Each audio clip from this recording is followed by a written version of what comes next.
Hello hello hello, क्या हाल चाल, क्या हाल चाल, क्या हाल चाल। नमस्कार नमस्कार नमस्कार, सत श्री अकाल, आदाब, good evening good evening good evening. कैसे हो आप सब लोग? आई होप सब लोग स्वस्थ होंगे, मस्त होंगे और अपनी पढ़ाई को लगातार जारी भी रखे होंगे। मैं हूं आपका अपना बहुत प्यारा अनुभव सर, या बच्चे प्यार से मुझे अनुभव भैया कहते हैं, बच्चे प्यार से मुझे गाइडर भैया भी कहते हैं। जो आपके मन में आए आप बुला सकते हो। यस, तो मैं आप सभी बच्चों का स्वागत करता हूं इस अमेजिंग प्लेटफॉर्म फिजिक्स वाला पे, और आप देख रहे हैं यूपी बोर्ड की मोस्ट पावरफुल मैथ्स की क्लास अपने गाइडर भैया के साथ, जिसका नाम है भैया परिश्रम। यस, पावर्ड बाय पीडब्ल्यू यानी कि गाइडर भैया। क्या हाल चाल है? यस, यश, तुलसी, लक्की, अभिषेक, करण। यस सर, पहले शायरी बोल दीजिए, शायरी बोल दीजिए। क्या बात है भाई, क्या बात है। तो बस जो हर क्लास में कहता हूं, हर क्लास में कहता हूं, इस क्लास में भी कहूंगा, जो भरा नहीं है भावों से, एक बार फायर इमोजी हो जाए चैट पे फटाफट से। यस, जल्दी से। जो भरा नहीं है भावों से, बहती जिसमें रसधार नहीं, वो रक्त नहीं, वो पानी है जिसमें गणित का प्यार नहीं, और कर्म करो तो फल मिलता है। कि भैया कर्म करो तो फल मिलता है, आज नहीं तो कल मिलता है, और कुआं जितना गहरा हो मीठा उतना क्या मिलता है? मीठा उतना जल मिलता है। चलिए, यस, मोहित, उसके अलावा सौरभ, शिवांश, अमन, शिव, इमरान, रोशनी, प्रज्ञा, प्रिंस, बहुत सारे बच्चे जुड़े हुए हैं। आदर्श, तुलसी, शिवांगी, खुशबू, अनिकेत, पायल, मनीषा, अमित, उज्जवल, इमरान, भाई साहब बहुत सारे बच्चे जुड़े हुए हैं, और आपका ये एनर्जी देखकर भाई साहब दिल खुश हो जाता है। तो जल्दी से क्लास को बिना किसी देरी के स्टार्ट करते हैं। हम लोग पढ़ रहे थे संबंध एवं फलन, और ये भैया होने वाला है लेक्चर नंबर 4। अभी हम लोग फलन पे नहीं आएंगे, पहले संबंध पे जितनी अच्छी अच्छी बातें हो सकती हैं, एनसीईआरटी का डिस्कशन भी मैं कराऊंगा। बहुत सारे बच्चे, जैसे एक दो बच्चे नाराज हो गए थे, सर आप ना एनसीईआरटी का डिस्कशन नहीं करवाते। मैं हूं दोस्त, मैं करवाऊंगा, मैं कहीं नहीं जा रहा हूं, और आपको सिंपल केवल लेक्चर पे फोकस करना है, सामने स्क्रीन पर देखना है, अच्छे से बस सारी चीजों को समझना है। Yes yes yes yes yes. तो सबसे पहले यहां पर ध्यान से समझो, ये है टेलीग्राम चैनल, आप इस पे जुड़ सकते हैं। टेलीग्राम चैनल पे जुड़ने से क्या होगा, आपके गाइडर भैया की जितनी भी अपडेट है, कहीं वो क्लास ले रहे हैं तो उसकी अपडेट, कोई इंफॉर्मेशन देना चाहते हैं उसकी अपडेट, मतलब इस पे जुड़ने से आपका ही फायदा होगा, मेरा कोई फायदा नहीं। आप जुड़ सकते हैं, और अगर कुछ भी अपडेट है, लाइक जैसे क्वेश्चंस होते हैं, कोई पीडीएफ हो गया वगैरह वगैरह, तो मैं यहाँ शेयर कर दिया करता हूं। चलिए, क्या बात है।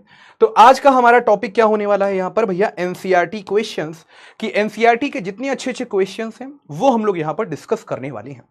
तो बिना किसी देरी के सबसे पहले तो मैं यहां पर आता हूं, और यहां पर जो थ्योरम थी वो मैं आपको यहां पर समझाता हूं। बात समझ में आ गई?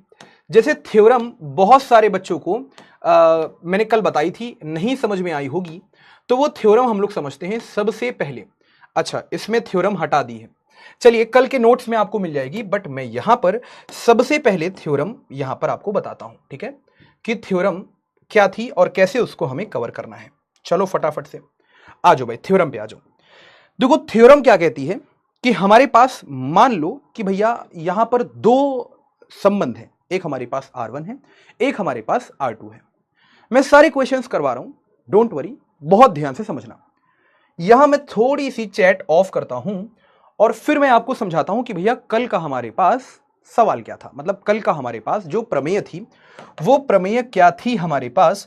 ध्यान से समझना, प्रमेय हमारे पास थी, कल के नोट्स में आपको मिल जाएगी, वो मैं यहां पर भैया सिद्ध करवा रहा हूं। प्रमेय क्या कहती थी? प्रमेय यह कहती थी कि भैया यदि हमारे पास दो संबंध हैं, यदि R1 तथा R2 दो तुल्यता संबंध हैं, मतलब ये दोनों किसमें हैं? ये दोनों तुल्यता संबंध में हैं, है ना, दोनों हमारे पास कैसे हैं? तुल्यता संबंध हैं। तो सिद्ध कीजिए, तो सिद्ध कीजिए कि तो सिद्ध कीजिए कि R1 तथा R2 का सर्वनिष्ठ, R1 तथा R2 का सर्वनिष्ठ। यदि R1 तथा R2 दो हमारे पास तुल्यता संबंध में हैं, तो सिद्ध कीजिए कि R1 तथा R2 का सर्वनिष्ठ भी एक तुल्यता संबंध होगा, भी एक तुल्यता संबंध होगा। अच्छा, तुल्यता संबंध है, ठीक है, ये सिद्ध करने को आता है हमारी परीक्षा में। अब ये कब कब आ चुका है, तो मैं आपका यहां पर बेस बना देता हूं कि भैया ये हमारे पास मान लो आप कि 2019 में भी आ रखा है, फिर भैया 20 में आ रखा है, फिर यहां पर 22 में आ रखा है, फिर 23 में आ रखा है, फिर 24 में, फिर 25 में, और फिर भैया 26 में। और कितने अंक की प्रमेय आती है सर, तो भैया 5 अंक की प्रमेय ये हमारे परीक्षा में हमसे पूछी जाती है। और मेरा ये मानना है कि 2027 में आपका चाहे ये मतलब 2027 वाले बच्चों के लिए वो चाहे हाफ ईयरली का एग्जामिनेशन हो, हाफ ईयरली का मतलब होता है अर्धवार्षिक, अर्धवार्षिक का पेपर हो, या फिर आपका भैया प्री बोर्ड का पेपर हो, या फिर उसके अलावा आपकी यूनिट टेस्ट हो, या फिर भैया बोर्ड का पेपर हो, ये प्रमेय आपसे इस पाठ से जरूर पूछी जाती है कि यदि R1 तथा R2 दो तुल्यता संबंध है, मतलब कहां से कहां में जा रहे हैं, तो हमको दिया रहेगा कि भैया जो R1 है वो A समुच्चय से A समुच्चय में है, जो हमारे पास R2 है वो भी A समुच्चय से A समुच्चय में जा रहा है। A समुच्चय क्या है कोई समुच्चय हमको जिसके बारे में नहीं बताया गया। तो R1 एक संबंध है, कैसा संबंध है, तुल्यता संबंध, और A समुच्चय से A समुच्चय पे जा रहा है। R2 भी हमारे पास कैसा संबंध है भैया, A समुच्चय से A समुच्चय पे जा रहा है। तो हमें यह समझना है कि अगर R1 और R2 दोनों A समुच्चय से A समुच्चय पे जा रहे हैं तो R1 और R2 का सर्वनिष्ठ भी A समुच्चय से A समुच्चय में जा रहा होगा। लेकिन अब यहां पर बहुत सारे बच्चों को डाउट यह आता है कि सर ये सर्वनिष्ठ का अर्थ क्या है। तो आपको याद होगा मैंने ब्रिज कोर्स में आपको बताया था कि जब हम लोग पहला पाठ पढ़ रहे होंगे तो वहां पर एक शब्द आएगा सर्वनिष्ठ। इसका अर्थ क्या होता है मैं आपको समझाता हूं। इसका अर्थ बहुत बेसिक से समझना कि जैसे हमारे पास एक समुच्चय है ए। अब देखो सर्वनिष्ठ पर चर्चा, सर्वनिष्ठ पर चर्चा, बहुत ध्यान से समझना कि भैया सर्वनिष्ठ क्या होता है हमारे पास। तो आपको सबसे पहले यह समझने की आवश्यकता है कि इसको हम कैसे प्रदर्शित करते हैं, इसका चिन्ह क्या होता है। तो आपको यहां पर समझना है इसको हम इस चिन्ह से निरूपित करते हैं। फटाफट से ध्यान से देखो, उल्टा U या हम इसको N भी कह सकते हैं, उल्टा N मतलब N या उल्टा U, ये चिन्ह इस प्रकार से हम इसको प्रदर्शित करते हैं।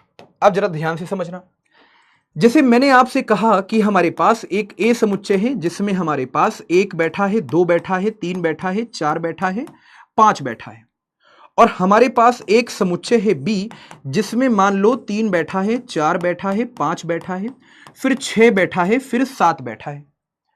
तो कितने बच्चे ये समझ गए कि अगर मैं यहां पर सर्वनिष्ठ की बात करता हूं, है ना, इंटरसेक्शन कहते हैं इंग्लिश में, तो अगर मैं यहां पर इसके सर्वनिष्ठ की बात करता हूं, ए और बी के सर्वनिष्ठ की, तो यहां पर आपको समझना क्या है, यहां आपको यह समझना है कि भैया ए और बी का सर्वनिष्ठ हमारे पास क्या हो जाएगा। यहां 3 है, 4 है, 5 है, यहां पर भी 3 है, 4 है, 5 है। तो ध्यान से देखो दोनों में उभयनिष्ठ अवयव कौन कौन से हैं, 3, 4, 5, वो भैया ए और बी के सर्वनिष्ठ में पाए जाएंगे। तो ए और बी दो समुच्चय थे, उनके सर्वनिष्ठ में कौन कौन से अवयव पाए जा रहे हैं जो दोनों में उभयनिष्ठ है, दोनों में कॉमन है। कॉमन ए में 3, 4, 5 पाया जा रहा था, बी में भी 3, 4, 5 पाया जा रहा है। तो 3, 4, 5 ए और बी के सर्वनिष्ठ में भी पाया जाएगा। आपने कौन कौन सी संक्रियाएं पढ़ी होंगी, अगर मैं क्लास 11th की बात करूं तो क्लास 11th के जब पाठ नंबर 1 में जब आप जाते हो तो उसमें आपको मिलता है समुच्चय। समुच्चय में आपने कौन कौन सी संक्रियाएं पढ़ी होंगी, ध्यान से समझना।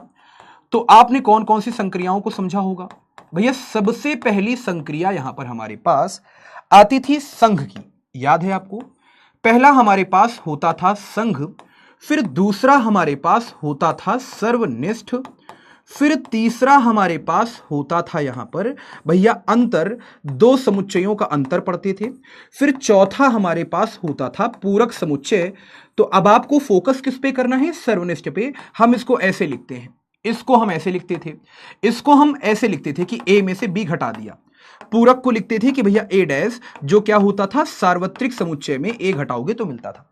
हमें फोकस किस पे करना है सर, तो हमें फोकस करना है केवल सर्वनिष्ठ पर, जो हम उल्टा यू से बनाते हैं सर्वनिष्ठ। अब अगर मैं वेन आरेख बनाऊं, ध्यान से समझना, अगर मैं वेन आरेख बनाऊं तो आप वेन आरेख को कैसे समझोगे। ध्यान से समझना। तो विन आरेख आप कैसे समझोगे?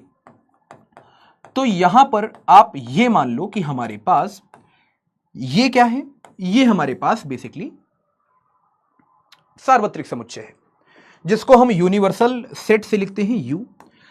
अब यहां पर हम ये मान लेते हैं कि हमारे पास दो समुच्चय हैं, एक हमारे पास ए समुच्चय है, एक हमारे पास बी समुच्चय है। तो हमने क्या किया, हमने यहां पर ये ए समुच्चय बनाया, फिर हमने यहां पर बी समुच्चय बनाया। अब जरा ध्यान से देखो तो यहां पर आपको यह समझ में आएगा कि भैया ए और बी का यहां पर सर्वनिष्ठ क्या है। तो ये वाला जो भाग है ये क्या है हमारे पास, ए और बी का सर्वनिष्ठ। तो कितने बच्चे समझ गए कि ये हमारे पास क्या है भैया, ए और बी का सर्वनिष्ठ। मतलब अगर ये ए समुच्चय था और ये हमारे पास बी समुच्चय था। कहने का अर्थ क्या है कि ए और बी के सर्वनिष्ठ में कौन कौन से अवयव पाए जाएंगे जो उभयनिष्ठ अवयव होंगे।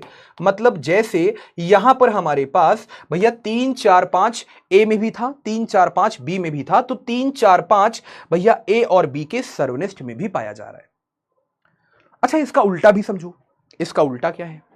इसका उल्टा यह है कि अगर 3 4 5 ए और बी के, अब ध्यान से देखो, जैसे हमने कहा कि 3 4 5 भैया पाया जा रहा है ए और बी के सर्वनिष्ठ में, तो इसका अर्थ क्या है? इसका अर्थ यह है कि 3 4 5 ए में भी पाया जा रहा होगा और उसके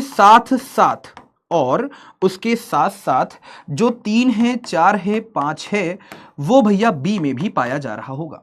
उल्टा समझो, ये क्या है हमारे पास, ये हमारे पास उल्टी बात है, ये हमारे पास उल्टी बात है। अभी मैंने सीधी बात करी कि 3 4 5, जैसे ए समुच्चय क्या था 1 2 3 4 5 और बी समुच्चय था 3 4 5 6 7, तो ए और बी के सर्वनिष्ठ में 3 4 5 पाया जाएगा। क्यों? क्योंकि 3 यहां पर भी है, इसमें भी है, 4 इसमें भी है, इसमें भी है, 5 इसमें भी है, इसमें भी है। अब उल्टी बात समझो, अगर 3 4 5 ए और बी के सर्वनिष्ठ में पाया जा रहा है तो इसका मतलब 3 4 5 ए में भी पाया जाएगा और उसके साथ साथ 3 4 5 बी में भी पाया जाएगा। यह सर्वनिष्ठ पे चर्चा थी। अब जैसे ही यह चर्चा समाप्त हुई तो आपको मैं यहां पर लेके आ गया। क्यों? क्योंकि हम यहां पर R1 और R2 के सर्वनिष्ठ के बारे में पढ़ेंगे और हमें क्या सिद्ध करना है। देखो यहां पर लिखा हुआ होता है कि भैया सिद्ध कीजिए कि यह भी एक तुल्यता संबंध है। तो मैं आपको बताना चाहता हूं कि तुल्यता संबंध ऊपर भी है। जैसे R1 और R2 हमारे पास क्या है, दो हमारे पास ऐसे संबंध हैं जो भैया तुल्यता संबंध में है।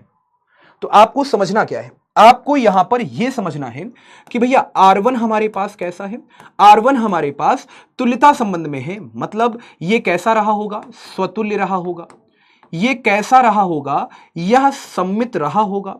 और यह कैसा रहा होगा, यह भैया संक्रमक रहा होगा। बात समझ में आ रही है? अच्छा, वैसे ही बात आती है R2 की। तो R2 में हमें क्या समझना है कि भैया यह संबंध कैसा रहा होगा, स्वतुल्य रहा होगा।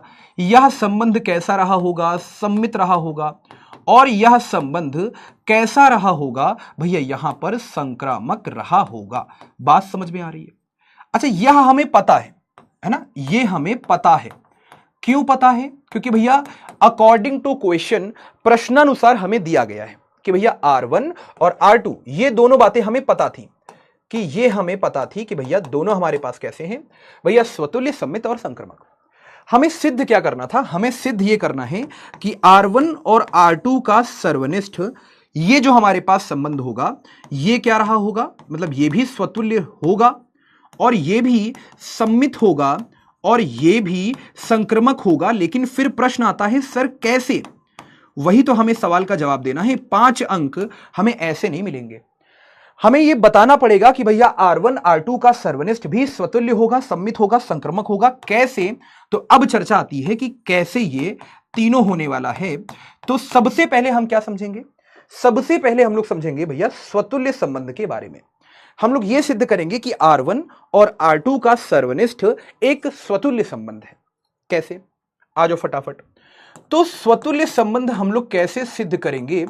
स्वतुल्य संबंध के लिए यहां पर हेडिंग आएगी स्वतुल्य संबंध के लिए। ठीक है, अब यहां पर आप क्या करोगे, सबसे पहले ध्यान से समझना, स्वतुल्य संबंध के लिए सबसे पहले आप ये कहोगे कि माना कि यहां पर हमारे पास एक ए अवयव है जो समुच्चय ए में पाया जा रहा है। माना कि हमारे पास एक ए अवयव है जो समुच्चय ए में पाया जा रहा है। अच्छा एक बात बताओ, R1 संबंध कहां से कहां में था? ए समुच्चय से ए समुच्चय में। R2 संबंध भी ए समुच्चय से ए समुच्चय में था। यह प्रश्नानुसार हमें दिया गया था। अच्छा अब एक बात बताओ, R1 कैसा है, R2 कैसा है? तो दोनों हमारे पास स्वतुल्य संबंध हैं। अब आप कहोगे सर ये प्रश्न में तो कहीं दिया ही नहीं गया। तो मैं कहूंगा अरे चपड़ गंजू, यहां पर हमसे क्या बोला गया है कि R1 हमारे पास तुल्यता संबंध में है, मतलब वो स्वतुल्य रहा होगा, सम्मित रहा होगा, संक्रमक रहा होगा। R2 भी हमारे पास भैया तुल्यता संबंध में है, मतलब वो स्वतुल्य रहा होगा, सम्मित रहा होगा, संक्रमक रहा होगा। तो अभी बारी है केवल स्वतुल्य की। तो R1 R2 दोनों कैसे हैं? स्वतुल्य। अब एक बात बताओ, अगर कोई अवयव A है वो समुच्चय A में पाया जा रहा है तो इसका अर्थ क्या है? इसका अर्थ साफ साफ यह है कि भैया दोनों कैसे हैं? R1 R2 दोनों कैसे हैं? स्वतुल्य। अब A अवयव A समुच्चय में पाया जा रहा है तो इसका मतलब A, A R1 में भी पाया जा रहा होगा। कारण क्या है? R1 कैसा है? स्वतुल्य। तो अगर A अवयव समुच्चय A में पाया जा रहा है तो कहने का अर्थ यह है कि A, A भैया R1 में भी पाया जा रहा होगा। क्यों? क्योंकि भैया कारण साफ साफ यह है कि R1 कैसा है? स्वतुल्य। और उसके साथ साथ और उसके साथ साथ A, A जो है वो भैया R2 में भी पाया जा रहा होगा। इसके पीछे का कारण क्या है? आप चाहो तो कारण यहां लिख दो, क्योंकि या चूंकि R1 एवं R2 दोनों स्वतुल्य संबंध हैं, दोनों स्वतुल्य संबंध हैं। बात समझ में आ गई? स्वतुल्य संबंध है। तो आपको यहां पर सीधे सीधे ये कारण लिख देना है। तो जो कॉपी जांच रहा होगा उसको समझ में आ जाएगा कि हां भैया ए अवयव समुच्चय ए में पाया जा रहा था तो A, A R1 में भी पाया जाएगा, A, A R2 में भी पाया जाएगा। अब यहां से दूसरी कहानी निकल के आती है। दूसरी कहानी कौन सी निकल के आती है कि अगर A, A R1 में भी पाया जा रहा है, A, A R2 में भी पाया जा रहा है, तो कहने का अर्थ यह है कि भैया A, A दोनों में पाया जा रहा है। तो इसका अर्थ यह है कि A, A दोनों के सर्वनिष्ठ में भी पाया जाएगा। यही कहानी तो मैं आपको समझा रहा था अभी कि भैया जैसे 3, 4, 5, आप ध्यान से देखो, 3, 4, 5 A में भी पाया जा रहा है, 3, 4, 5 B में भी पाया जा रहा है। तो भैया 3, 4, 5 दोनों के सर्वनिष्ठ में भी पाया जाएगा, है ना?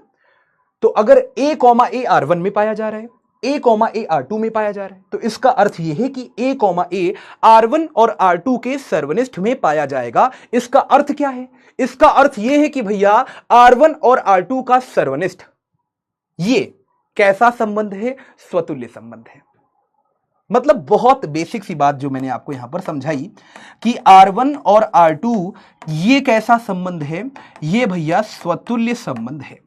जैसे ही आपने इतना लिख दिया, आपने एक बात तो भैया सिद्ध कर दी कि R1 और R2 का सर्वनिष्ठ स्वतुल्य संबंध में है। आपने स्वतुल्य को भैया कर दिया टिक, हमने कर दिया प्रूफ, है ना? अब सम्मित के लिए कहानी कहां से चालू होगी? अब बारी आती है सम्मित की। तो सम्मित संबंध के लिए हम क्या लिखेंगे? ध्यान से समझना। सममित संबंध के लिए, अच्छा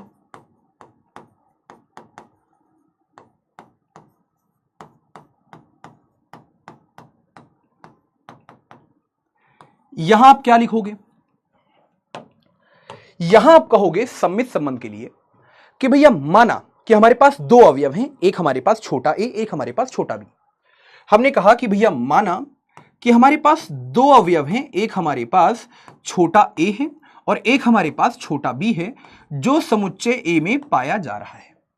अब इसके बाद हम R1 R2 पे नहीं आएंगे, सबसे पहले हम आएंगे R1 और R2 के सर्वनिष्ठ में। क्योंकि सम्मित संबंध क्या कहता है? सम्मित संबंध कहता है कि जैसे कोई संबंध है हमारे पास R, अगर A, B हमारे पास R में पाया जा रहा है। अब सम्मित संबंध की परिभाषा क्या थी? सम्मित संबंध की परिभाषा थी कि अगर A, B R में पाया जा रहा है, ये हमें पता है, ये हमें पता है तो हमें क्या सिद्ध करना पड़ता था? हमें यह सिद्ध करना पड़ता था कि अगर a कॉमा बी आर में पाया जा रहा है तो हम यह सिद्ध करेंगे कि b कॉमा ए भी आर में पाया जा रहा होगा, जिससे कि यह संबंध सम्मित हो जाए। अगर हम सिद्ध करने में असमर्थ रहे कि भैया a कॉमा बी तो संबंध में पाया जा रहा था लेकिन b कॉमा ए संबंध में नहीं पाया जा रहा है, तो भैया वह संबंध हमारे पास सम्मित नहीं होगा। तो हमने क्या कहा कि भैया a कॉमा बी आर में पाया जा रहा था, यह हमें पता है। तो हमें सिद्ध क्या करना है? हमें यह सिद्ध करना है कि भैया b कॉमा ए आर में पाया जा रहा है। अगर हम यह बात सिद्ध कर ले गए तो भैया यह सम्मित, और नहीं सिद्ध कर पाए तो भैया यह सम्मित नहीं है। तो उसके लिए हमें बेस क्या बनाना पड़ेगा? उसके लिए याद रखो, यह बात याद रखो कि हमें बेस यह बनाना पड़ेगा कि माना, फिर से आप लिखोगे यहां पर कि माना a कॉमा बी R1 और R2 के सर्वनिष्ठ में पाया जा रहा है। भाई आपको ये कहीं ना कहीं से तो शुरुआत करनी पड़ेगी ना सम्मित के लिए। तो आप ये मानोगे कि भैया a कॉमा बी जो है वो R1 और R2 के सर्वनिष्ठ में पाया जा रहा है। अब आपने ये मान लिया कि भैया a कॉमा बी जो था वो दोनों के सर्वनिष्ठ में पाया जा रहा है। अब यहां से आपको ये दिमाग में रखना है कि हमें सिद्ध क्या करना है? हमें सिद्ध ये करना है कि भैया b कॉमा ए, इसका उल्टा a कॉमा बी का उल्टा, कि भैया a comma B R1 R2 के सर्वनिष्ठ में पाया जा रहा था। हमें सिद्ध करना है कि भैया इसका उल्टा मतलब b कॉमा ए भी दोनों के सर्वनिष्ठ में पाया जाए। जैसे ही हमने वो बात सिद्ध कर दी, ऑटोमेटिक ये हो गया कि भैया यह संबंध R1 R2 का सर्वनिष्ठ ये सम्मित है। अब कैसे किया जाए? तो आपने बेस बना दिया, ठीक।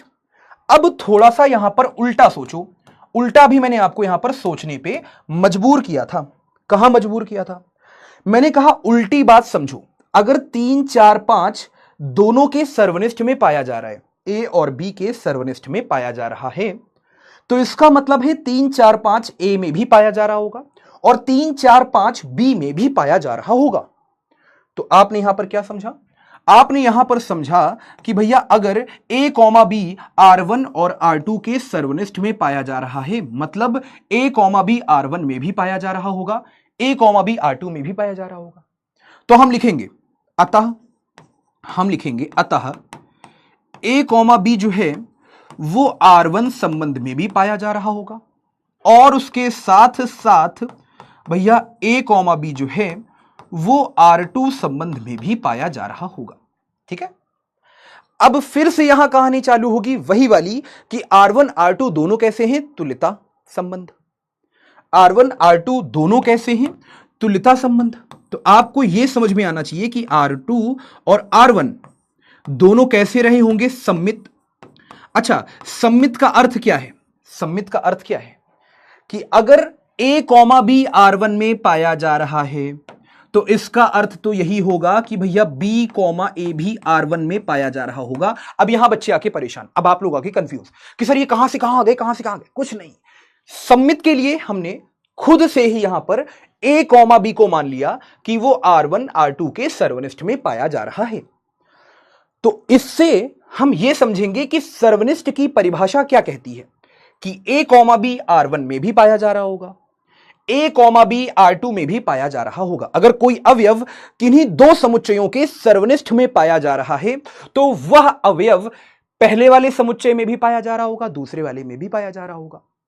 तो भैया a कॉमा बी R1 और R2 के सर्वनिष्ठ में पाया जा रहा है तो इसका मतलब a कॉमा बी R1 में भी पाया जा रहा होगा और भैया a कॉमा बी यहां पर हमारे पास R2 में भी पाया जा रहा होगा। फिर हमने थोड़ा और सोचा तो हमने यह पाया कि भैया R1 R2 दोनों तुल्यता संबंध में हैं, इसका मतलब R1 R2 दोनों सम्मित रहे होंगे। फिर हमने थोड़ा और सोचा, हमने कहा यार अगर a कॉमा बी R1 में पाया जा रहा है तो R1 में b कॉमा ए भी पाया जा रहा होगा। क्यों? क्योंकि R1 कैसा है? सम्मित।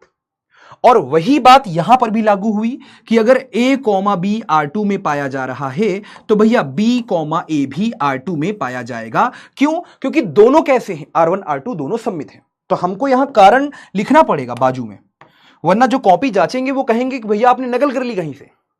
आपको बाजू में लिखना पड़ेगा रीजन। क्यों? कि R1 तथा R2 सममित हैं,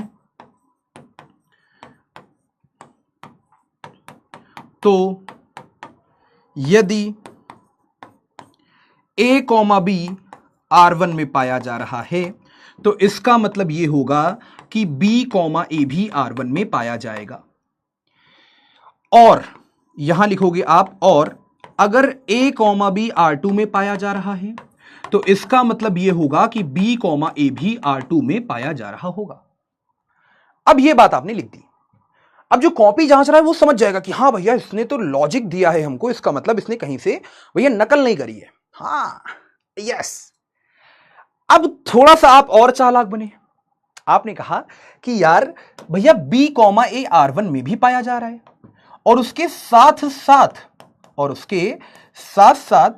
B, A R2 में भी पाया जा रहा है, तो इसका मतलब तो यह हुआ कि B, A इसमें भी है, B, A इसमें भी है।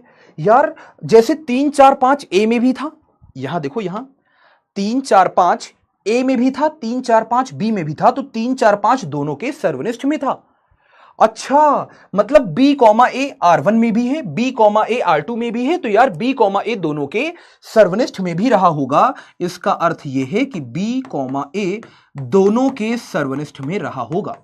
अब ध्यान से समझो, हमारा काम हो गया पूरा। क्यों पूरा हो गया? हम लेकर चले थे कि A, B R1 और R2 के सर्वनिष्ठ में पाया जा रहा है। हमने सिद्ध कर दिया कि भैया B, A R2 और R1 मतलब R1 और R2 के सर्वनिष्ठ में पाया गया। ये हम लेकर चले थे, हमने ये सिद्ध कर दिया। बस आखिरी में लाइन लिखनी है, अतः R1 और R2 का सर्वनिष्ठ कैसा है भैया हमारे पास? यह हमारे पास सममित संबंध है। तो हमने क्या प्रूफ कर दिया? यहां पर स्वतुल्य तो हमने पहले ही प्रूफ कर दिया, सममित भी प्रूफ कर दिया। अब बारी है संक्रमक की। संक्रमक थोड़ा सा अच्छा है। कैसे अच्छा है? आपने देखो स्वतुल्य यहां पर सिद्ध कर दिया, आपने यहां पर सममित सिद्ध कर दिया। अब बारी है यहां पर संक्रमक संबंध के लिए। तो आपने क्या कहा? आपने कहा, सबसे पहले हेडिंग डाली कि संक्रामक संबंध के लिए। चलो बेहतरीन। अब आपको इसके लिए 3 अवयव मानने पड़ेंगे, है ना? जैसे याद है कि संक्रमक के लिए XY हमारे पास होता था तो हम XYZ मानते थे संक्रमक में। अगर हमारे पास AB होता था तो हम C मानते थे संक्रमक के लिए। हमारे पास L1 L2 होता था तो हम L3 मानते थे संक्रमक के लिए। हमारे पास T1 T2 होता था तो हम भैया T3 मानते थे संक्रमक के लिए। तो अब यहां पर हम क्या करेंगे? हम AB मानते हुए चले आ रहे थे तो हम कहेंगे माना कि अब हमारे पास 3 अवयव हैं ABC, तीनों A समुच्चय में पाए जा रहे हैं। ABC तीनों A समुच्चय में पाए जा रहे हैं। फिर अब कहानी थोड़ी सी और आगे चलती है। हमें संक्रमक संबंध के लिए पता था कि जैसे 1, 2 भैया संबंध में पाया जा रहा है और अब यह जिस पे खत्म होता है, मान लो 2, 3, यह भी अवयव इस संबंध में पाया जा रहा है। इन दोनों में खास बात क्या है? 2 पे खत्म हो रहा है, 2 पे चालू हो रहा है। तो हम संक्रमक संबंध की जांच कैसे करेंगे? यहां बचता था 1, यहां बचता था 3, तो हम कहते थे कि भैया 1, 3 अगर संबंध में पा लिया गया तो यह संक्रमक नहीं पाया गया, तो यह संक्रमक नहीं है। तो हमें जानबूझकर 2 अवयव ऐसे लेने हैं इस संबंध में कि जो एक पे खत्म हो रहा हो, दूसरा उसी पे चालू हो रहा हो। तो हम क्या कहेंगे? हम कहेंगे फिर से कि भैया माना A, B मान लो संबंध R1 और R2 के सर्वनिष्ठ में पाया जा रहा था। अब यहां बड़ी कहानी सोचनी पड़ेगी। A, B इसमें पाया जा रहा है। अब आप समझ गए होंगे कि B, C भी इसी में पाया जाएगा, एवं B, C भी भैया R1 और R2 के सर्वनिष्ठ में पाया जा रहा है। तो अब आप यह समझ गए कि हमने अगर यह मान लिया कि A, B दोनों के सर्वनिष्ठ में पाया जा रहा है और B, C दोनों के सर्वनिष्ठ में पाया जा रहा है, तो हमें सिद्ध क्या करना है? बाजू में कहीं लिख लो, अगर आप भूल जाओगे तो लिख लो। हमें क्या सिद्ध करना है? हमें सिद्ध करना है कि भैया R1 और R2 के सर्वनिष्ठ में ए कॉमा सी भी पाया जा रहा होगा। अगर हमने ये सिद्ध कर दिया तो हम भैया राजा बाबू हम कहेंगे भैया सिद्ध हो गया कि ये हमारे पास संबंध कैसा है, सर्वनिष्ठ। ये संबंध कैसा है हमारे पास, संक्रमक। तो हमने क्या किया, हमने सबसे पहले 3 अवयव माने ए बी सी जो समुच्चय ए में पाए जा रहे हैं। फिर हमने 2 अवयव ऐसे माने ए कॉमा बी और बी कॉमा सी कि दोनों के सर्वनिष्ठ में पाए जा रहे थे, R1 और R2 के सर्वनिष्ठ में। अब हमें सिद्ध करना है कि ए कॉमा सी भी इसमें पाया जाए। अब सिद्ध कैसे करोगे, तो सबसे पहले आप यहां पर समझो, अगर ए कॉमा बी दोनों के सर्वनिष्ठ में पाया जा रहा है तो फिर वही कहानी शुरू होगी। जैसे 3 4 5 ए और बी के सर्वनिष्ठ में पाया जा रहा था तो इसका यह अर्थ था कि 3 4 5 ए में भी पाया जा रहा है और 3 4 5 बी में भी पाया जा रहा है। यह वही कहानी है कि अगर ए कॉमा बी दोनों के सर्वनिष्ठ में पाया जा रहा है तो इसका अर्थ है कि ए कॉमा बी R1 में भी पाया जा रहा होगा। और भैया इसका अर्थ यह है कि भैया ए कॉमा बी जो है वो हमारे पास R2 में भी पाया जा रहा होगा। ये कहानी किसकी थी, ये कहानी केवल इतने से शब्द की थी। अच्छा, अब किसकी कहानी चालू होगी, अब भैया कहानी चालू होगी बी कॉमा सी की। तो ध्यान से समझना, यहां पर अगर आप देखो तो बी कॉमा सी दोनों के सर्वनिष्ठ में पाया जा रहा है। इसका अर्थ यह होगा कि बी कॉमा सी R1 में भी पाया जा रहा होगा और उसके साथ साथ भैया बी कॉमा सी जो है वो यहां पर R2 में भी पाया जा रहा होगा। बात समझ में आ गई। ये बहुत बेसिक सी बातें थी जो मैं आपको यहां बता रहा था, ठीक है। अच्छा, अब आपने थोड़ा सा और सोचा। क्या सोचा आपने, यहां पर यह सोचा कि भैया R1 में ए कॉमा बी पाया जा रहा है और उसी के साथ साथ R1 में बी कॉमा सी पाया जा रहा है। दोनों को उठा के एक साथ लिख लो, कोई बुराई नहीं होगी इसमें, कोई बुराई नहीं होगी। R1 में बी कॉमा सी भी पाया जा रहा है, R1 में ए कॉमा बी भी पाया जा रहा है। उठा के लिख लो, एक साथ लिख लो। तो आपने यहां पर क्या लिखा कि ए कॉमा बी R1 में भी पाया जा रहा है और उसके साथ साथ भैया बी कॉमा सी भी R1 में पाया जा रहा है। एक काम आपका हो गया। फिर आपने यहां पर थोड़ा सा दिमाग और लगाया, आपने कहा कि भैया ए कॉमा बी R2 में भी पाया जा रहा था और भैया बी कॉमा सी भी R2 में पाया जा रहा है। इसका अर्थ यह है कि दोनों को उठा के एक साथ लिख लो। तो आपने क्या लिखा, आपने लिखा कि भैया ए कॉमा बी R2 में भी पाया जा रहा था और उसके साथ साथ बी कॉमा सी भी R2 में पाया जा रहा है। अब जैसे ही आपने ये कहानी समझी, फिर आपको पीछे जाना पड़ेगा। R1 R2 दोनों तुल्यता संबंध में थे, मतलब दोनों हमारे पास कैसे थे, दोनों हमारे पास स्वतुल्य थे, सममित थे, संक्रमक थे। तो R1 R2 दोनों कैसे रहे होंगे, संक्रमक रहे होंगे। अब एक बात बताओ, R1 संक्रमक, R2 भी संक्रमक।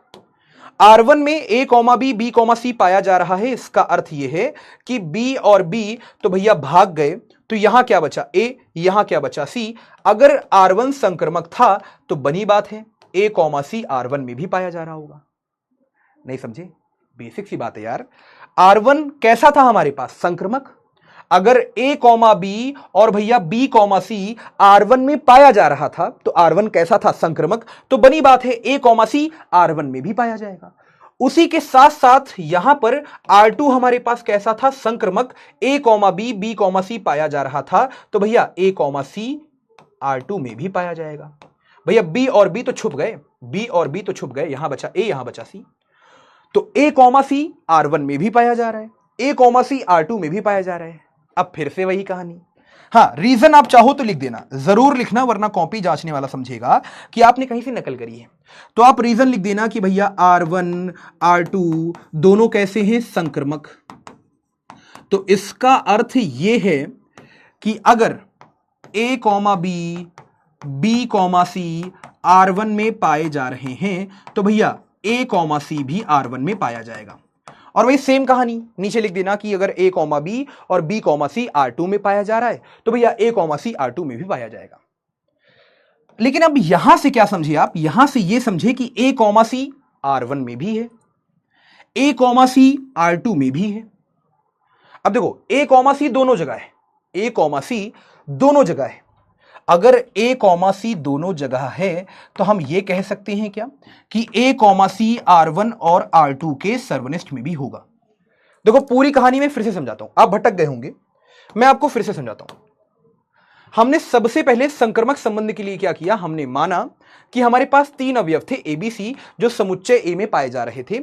हमने कहा कि भैया माना ए कॉमा बी दोनों के सर्वनिष्ठ में पाया जा रहा है, बी कॉमा सी दोनों के सर्वनिष्ठ में पाया जा रहा है। तो हमें सिद्ध क्या करना है, हमें सिद्ध करना है कि अगर ए कॉमा सी दोनों के सर्वनिष्ठ में पा लिया गया तो ये ऑटोमेटिक क्या हो जाएगा, संक्रमक हो जाएगा। अब अगर ए कॉमा बी दोनों के सर्वनिष्ठ में पाया जा रहा है तो इसका मतलब ए कॉमा बी R1 में भी पाया जाएगा, ए कॉमा बी R2 में भी पाया जाएगा, पहली बात।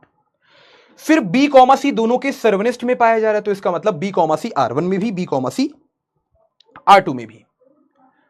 अब हमने क्या किया, R1 में कौन कौन से अवयव पाए जा रहे थे, तो यहां ए कॉमा बी, यहां पर बी कॉमा सी, दोनों को उठा के एक साथ लिख लिया। फिर R2 में देखा कौन कौन से अवयव पाए जा रहे थे, यहां पर ए कॉमा बी, यहां पर बी कॉमा सी, दोनों को एक साथ लिख लिया।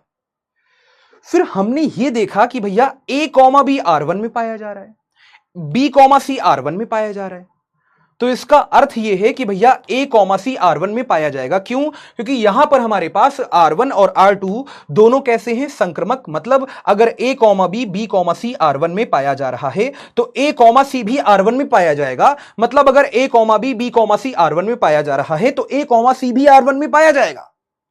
और वही सेम कहानी होगी R2 के साथ कि भैया ए कॉमा बी, बी कॉमा सी R2 में पाया जा रहा था तो ए कॉमा सी R2 में पाया जाएगा। तो हमने ये समझा कि भैया ए कॉमा सी R1 में भी है, ए कॉमा सी R2 में भी है, तो भैया ए कॉमा सी R1 R2 के सर्वनिष्ठ में भी होगा। क्या यही हमें सिद्ध करना था? जी हां।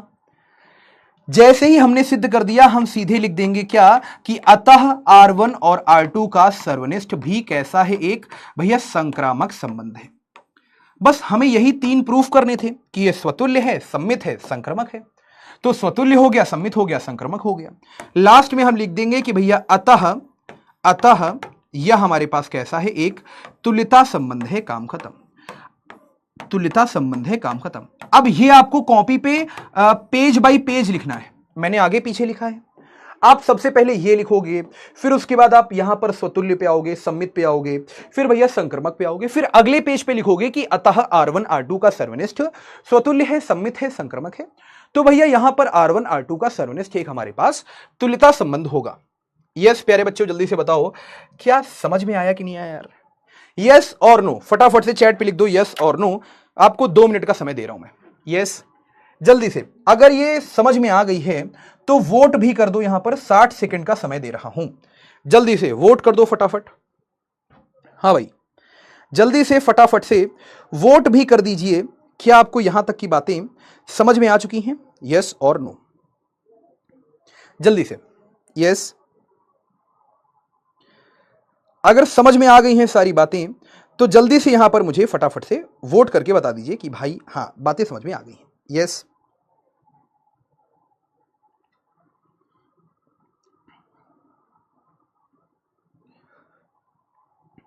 फटाफट से दोस्त।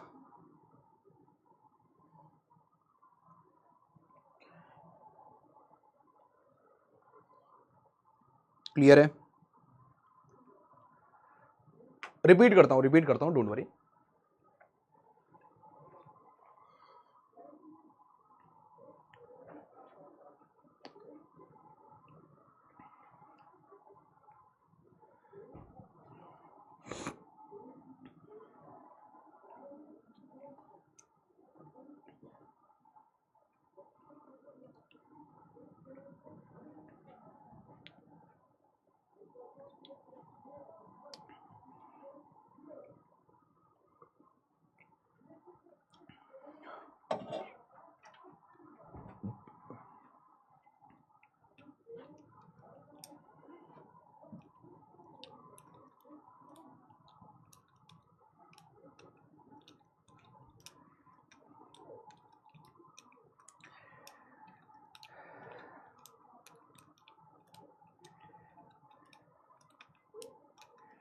सर जी अकेले अकेले पी रहे हैं।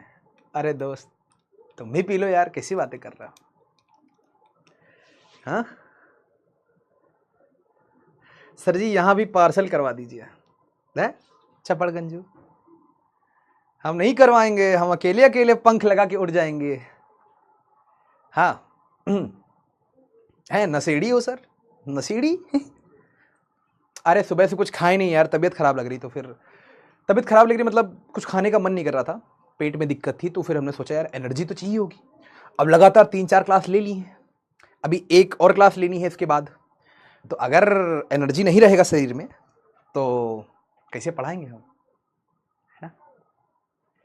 यस, ये ना करिए जनाब, ना करिए, है ना। एक बार और चलो बताता हूं, ठीक है, ध्यान से सुनो। यस, दिमाग में आ गया है सर, अच्छा ठीक है। हाँ फिर से बता रहा हूं, ध्यान से सुनना। यस, एक बार और समझा रहा हूं। कितने बच्चों को? 90% बच्चों को, मतलब 10% बच्चे ऐसे हैं जो अभी भी थोड़ा सा परेशान है, ठीक है। सॉरी, अब समझो फिर से। जिन 10% बच्चों को नहीं आई है, प्लीज आप फिर से समझो। प्रमेय ये कहती है, लेकिन यार तुमको फिर अब कसम है, हाँ तुम्हारे बाबू सोना की, हाँ कसम है, क्या कि ध्यान से समझना। हाँ दोबारा रिपीट नहीं करेंगे हम, फिर मजाक कर रहे कर देंगे, लेकिन ध्यान से समझ ले यार, टाइम नहीं बचा, आगे भी पढ़ाना है यार, है ना। चलो अब ध्यान समझना, तुमको तुम्हारी बाबू सोना कसम है, ठीक है। अब चलो, प्रमेय क्या है? सबसे पहले प्रमेय की महत्ता क्या है, मैं आपको प्रमेय समझा देता हूं। 19 में आ रखी है, 20 में, 22 में, 23 में, 24 में, 25 में, 26 में, लगातार 6-7 सालों में आ रही है। वो चाहे आपका हाफ ईयरली का पेपर हो, चाहे प्री बोर्ड का हो, चाहे बोर्ड का हो, आता ही आता है। तो ये 5 अंक की प्रमेय आती है, और भैया 2027 में आएगी, चाहे आपका हाफ ईयरली हो, चाहे आपका प्री बोर्ड हो, चाहे आपका बोर्ड हो। प्रमेय क्या कहती है? प्रमेय कहती है कि यदि R1 R2 हमारे पास दो तुल्यता संबंध में है, R1 कैसा है? तुल्यता संबंध में, R2 कैसा है? तुल्यता संबंध में। तो हमें यह समझ में आना चाहिए कि भैया R1 कैसा है, पता है हमको कि R1 तुल्यता संबंध में है, इसका अर्थ यह स्वतुल्य रहा होगा, सम्मित रहा होगा, संक्रमक रहा होगा। वैसे ही R2 हमारे पास क्या है भैया, ये हमको पता है कि भैया ये हमारे पास तुल्यता संबंध में है, मतलब ये स्वतुल्य है, सम्मित है और संक्रमक है। तो अब आपको क्या करना है? अब आपको यहां पर यह सिद्ध करना है कि R1 और R2 का सर्वनिष्ठ जो है, ये आपको सिद्ध करना है कि ये तुल्यता संबंध में है, मतलब आपको सिद्ध करना है कि ये स्वतुल्य है, ये सम्मित है और ये संक्रमक है। आइए सिद्ध करते हैं। तो कैसे सिद्ध किया जाए सर? तो हमने कहा सबसे पहले स्वतुल्य के लिए क्या करोगे, आप सबसे पहले स्वतुल्य के लिए कहोगे कि माना। अब आप क्या मानोगे कि कोई अवयव है ए हमारे पास, वो जो ए अवयव है वो समुच्चय ए में पाया जा रहा है, ए अवयव समुच्चय ए में पाया जा रहा है। तो बनी बात है कि a, a R1 में भी पाया जाएगा, a, a R2 में भी पाया जाएगा। क्यों, ऐसा क्यों है? क्योंकि R1 R2 दोनों हमारे पास कैसे हैं? स्वतुल्य। अगर R1 R2 दोनों हमारे पास स्वतुल्य हैं, तो अगर कोई अवयव a है जो समुच्चय a में पाया जा रहा है, तो इसका अर्थ क्या होगा? इसका अर्थ होगा कि a, a R1 में भी पाया जा रहा होगा, और भैया a, a R2 में भी पाया जा रहा होगा। क्योंकि अगर नहीं पाया गया तो R1 R2 स्वतुल्य नहीं बन पाएंगे। तो a, a R1 में भी, a, a R2 में भी हम यहां कारण लिखेंगे कि R1 R2 दोनों कैसे हैं? स्वतुल्य संबंध है। अब फिर मैंने आपको बताया कि अगर a, a R1 में पाया जा रहा है, a, a R2 में पाया जा रहा है, तो बनी बात है a, a दोनों के सर्वनिष्ठ में पाया जाएगा। अगर a, a दोनों के सर्वनिष्ठ में पा लिया गया, मतलब a, a R1 और R2 के सर्वनिष्ठ में पाया जा रहा है, तो इसका अर्थ क्या है? इसका अर्थ यह है कि R1 और R2 का जो सर्वनिष्ठ है वो हमारे पास कैसा संबंध है भैया? स्वतुल्य संबंध है। अच्छा सर, ये स्वतुल्य संबंध है। अच्छा, तो ये हमने सिद्ध कर दिया कि R1 और R2 का सर्वनिष्ठ कैसा है? स्वतुल्य संबंध। बस हमें इतना सिद्ध करना था कि a, a R1 और R2 के सर्वनिष्ठ में पा लिया जाए, बस इतना सिद्ध करना था हमें। तो ये क्या हो गया? ऑटोमेटिक स्वतुल्य संबंध। अच्छा, फिर बात आती है सम्मित के लिए। तो सम्मित के लिए हमने सबसे पहले यह माना कि भैया दो अवयव हैं ए बी, ये समुच्चय ए में पाए जा रहे थे। तो हमने यह मान लिया कि भैया a, b जो है वो R1 और R2 के सर्वनिष्ठ में पाए जा रहे हैं। अब ऐसा हमने क्यों किया कि अगर हमने मान लिया कि भैया a, b पाया जा रहा है इसमें, तो a, b का उल्टा सोचो, तो b, a। तो हमें यही तो सिद्ध करना है बस कि भैया अगर a, b R1 R2 के सर्वनिष्ठ में पाया जा रहा है, तो b, a अगर पा लिया गया, तो भैया R1 R2 का सर्वनिष्ठ कैसा हो जाएगा? सम्मित। तो हमें यही तो सिद्ध करना था कि भैया B कॉमा A जो है वो R1 और R2 के सर्वनिष्ठ में पा लिया जाए। अब कैसे कहानी चलेगी? हमने मान लिया कि भैया A कॉमा B दोनों के सर्वनिष्ठ में पाया जा रहा है, तो हमको यह मालूम है कि अगर कोई अवयव किन्हीं दो समुच्चयों के या दो संबंधों के सर्वनिष्ठ में पाया जाता है तो इसका मतलब है A कॉमा B R1 में भी पाया जा रहा होगा और A कॉमा B R2 में भी पाया जा रहा होगा। अब कहानी आ गई R1 पे और कहानी आ गई R2 पे। R1 R2 दोनों कैसे थे? सम्मित थे। अगर R1 R2 सम्मित थे तो इसका अर्थ क्या था?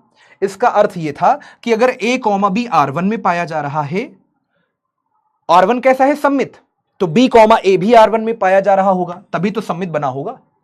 तो हमने यही लिखा क्या कि अगर A कॉमा B R1 में पाया जा रहा है तो भैया B कॉमा A भी R1 में पाया जाएगा, और अगर A कॉमा B R2 में पाया जा रहा है तो बनी बात है B कॉमा A भी R2 में पाया जाएगा। क्यों? दोनों ही सम्मित है हमारे पास।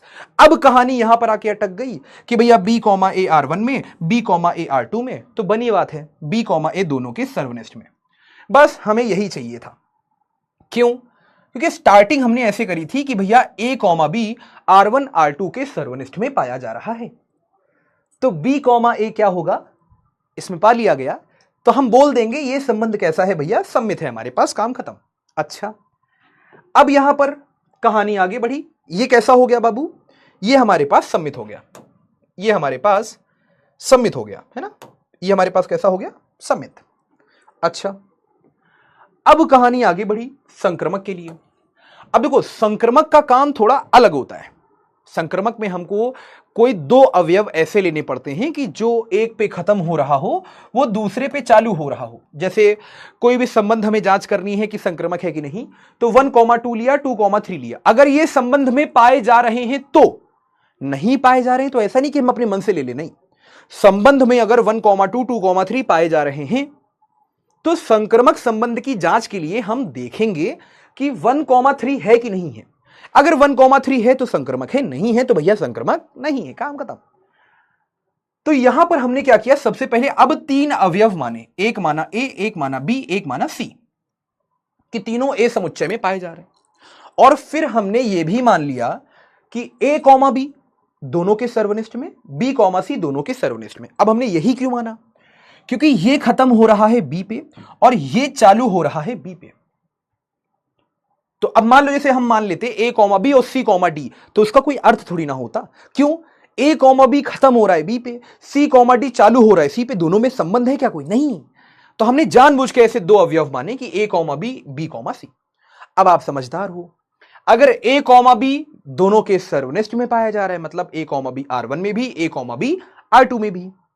फिर आप समझदार हो कि अगर B कॉमा C दोनों के सर्वनिष्ठ में पाया जा रहा है तो भैया B कॉमा C R1 में भी, B कॉमा C R1 में भी।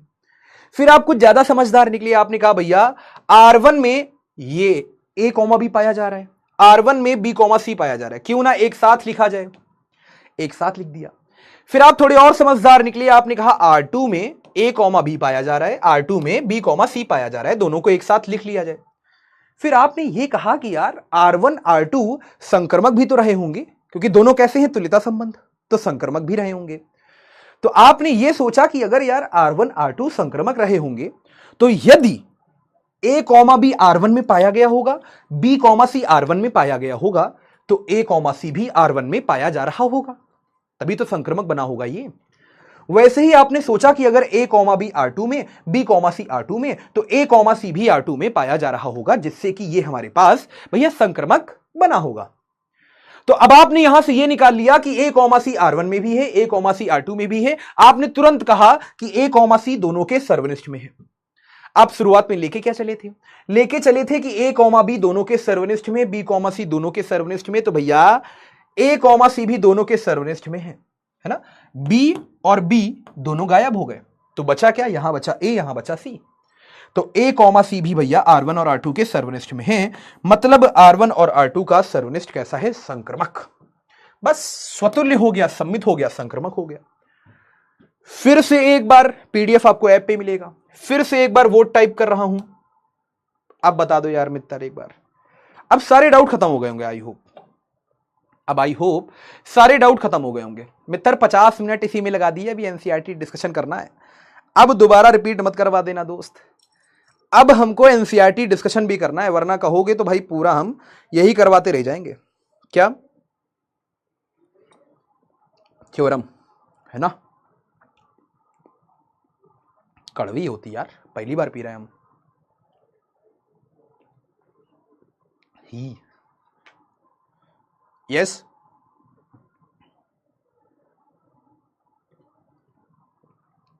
आगे चलना है ना हम, क्या बात। Yes yes sir done okay. Sir आप इतना अच्छा पढ़ाते हैं, क्लियर ही होगा, लव यू भैया। अरे बस बस बस सर, डाउट चेक करो। अच्छा सर इतना रिपीट काहे कर रहे हो, आगे चलो। अच्छा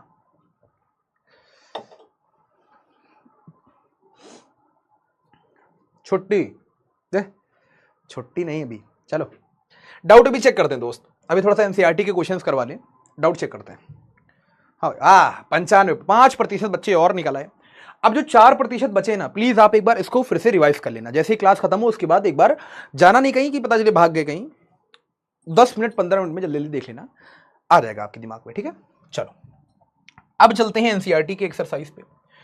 तो एनसीईआरटी जरा निकाल लो यार, एनसीईआरटी है कि नहीं है आपके पास?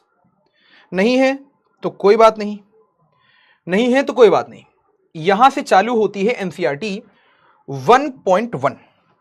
ठीक है, पेन कहां गया? हाँ मेरे पास। अब यहां से चालू होती है मित्र एनसीईआरटी, ओए मित्र एनसीईआरटी, ठीक है 1.1। चलो कुछ सवाल मैं करूंगा, कुछ तुम होमवर्क में करके लाना, मजा आ जाएगी। हाँ चले भैया आगे, चलो और देखते हैं कौन यहां पर हमको ये सवाल करके दिखा देता है। हम भी कर रहे हैं, तुम भी करो। ये 1.1 का पहला ही सवाल है और ये कहता है कि निर्धारित कीजिए कि क्या निम्नलिखित संबंधों में से प्रत्येक क्या है। मतलब हमें जांच करनी है, स्वतुल्य है, सम्मित है और यहां पर संक्रमक है। क्या है ये? डाउट देख रहा हूं, डाउट देख रहा हूं, डाउट देख रहा हूं। चलो मुझे ये बताओ ये क्या है, स्वतुल्य है, सम्मित है या फिर यहां पर ये संक्रमक है? चलो नहीं है सर, ओके समझ में नहीं आया। अंकित मैंने क्या बोला आप इसको एक बार रिपीट कर लेना। देखो संक्रमक के लिए मैंने क्या कहा कि अगर हमारे पास भैया A, B, B, C R1 R2 के सर्वनिष्ठ में पाया जा रहा है, तो भाई हमें यही तो सिद्ध करना है कि A, C भी पाया जा रहा होगा। बस हमने वही सिद्ध किया। ठीक है अब एक बार यहां पर दोबारा से, सर जी नहीं यार बहुत महंगा मिला है अर्पित, 130 रुपया का मिला है, हमको एडवर्टीज करना होता तो हमको फ्री में मिलता यार, बहुत महंगा मिला है। हमारा दिल ऐसे बैठ गया, हमने कहा अरे बाप रे, हम डेली का कमाता हूं 10 रुपया, 130 रुपया दे दिए, हम 13 दिन की सैलरी चला गया है इसमें। अब मेहरारू को शाम को खाना नहीं खिलाएंगे, बहुत हमको मारेगी बिल्टो बिल्टो से। हाँ अर्पित हमारा दिल तो बैठ गया, लेकिन अब दिक्कत है कि हम कुछ खा पी भी नहीं सकते बाहर का, मना किया है डॉक्टर ने, तो हम कुछ पी ही लेते हैं। अब कोल्ड ड्रिंक वोल्ड ड्रिंक में क्या होता है, बड़ा शुगर उगर होता है, हम सुने हैं उसमें आदमी मोटा हो जाता है।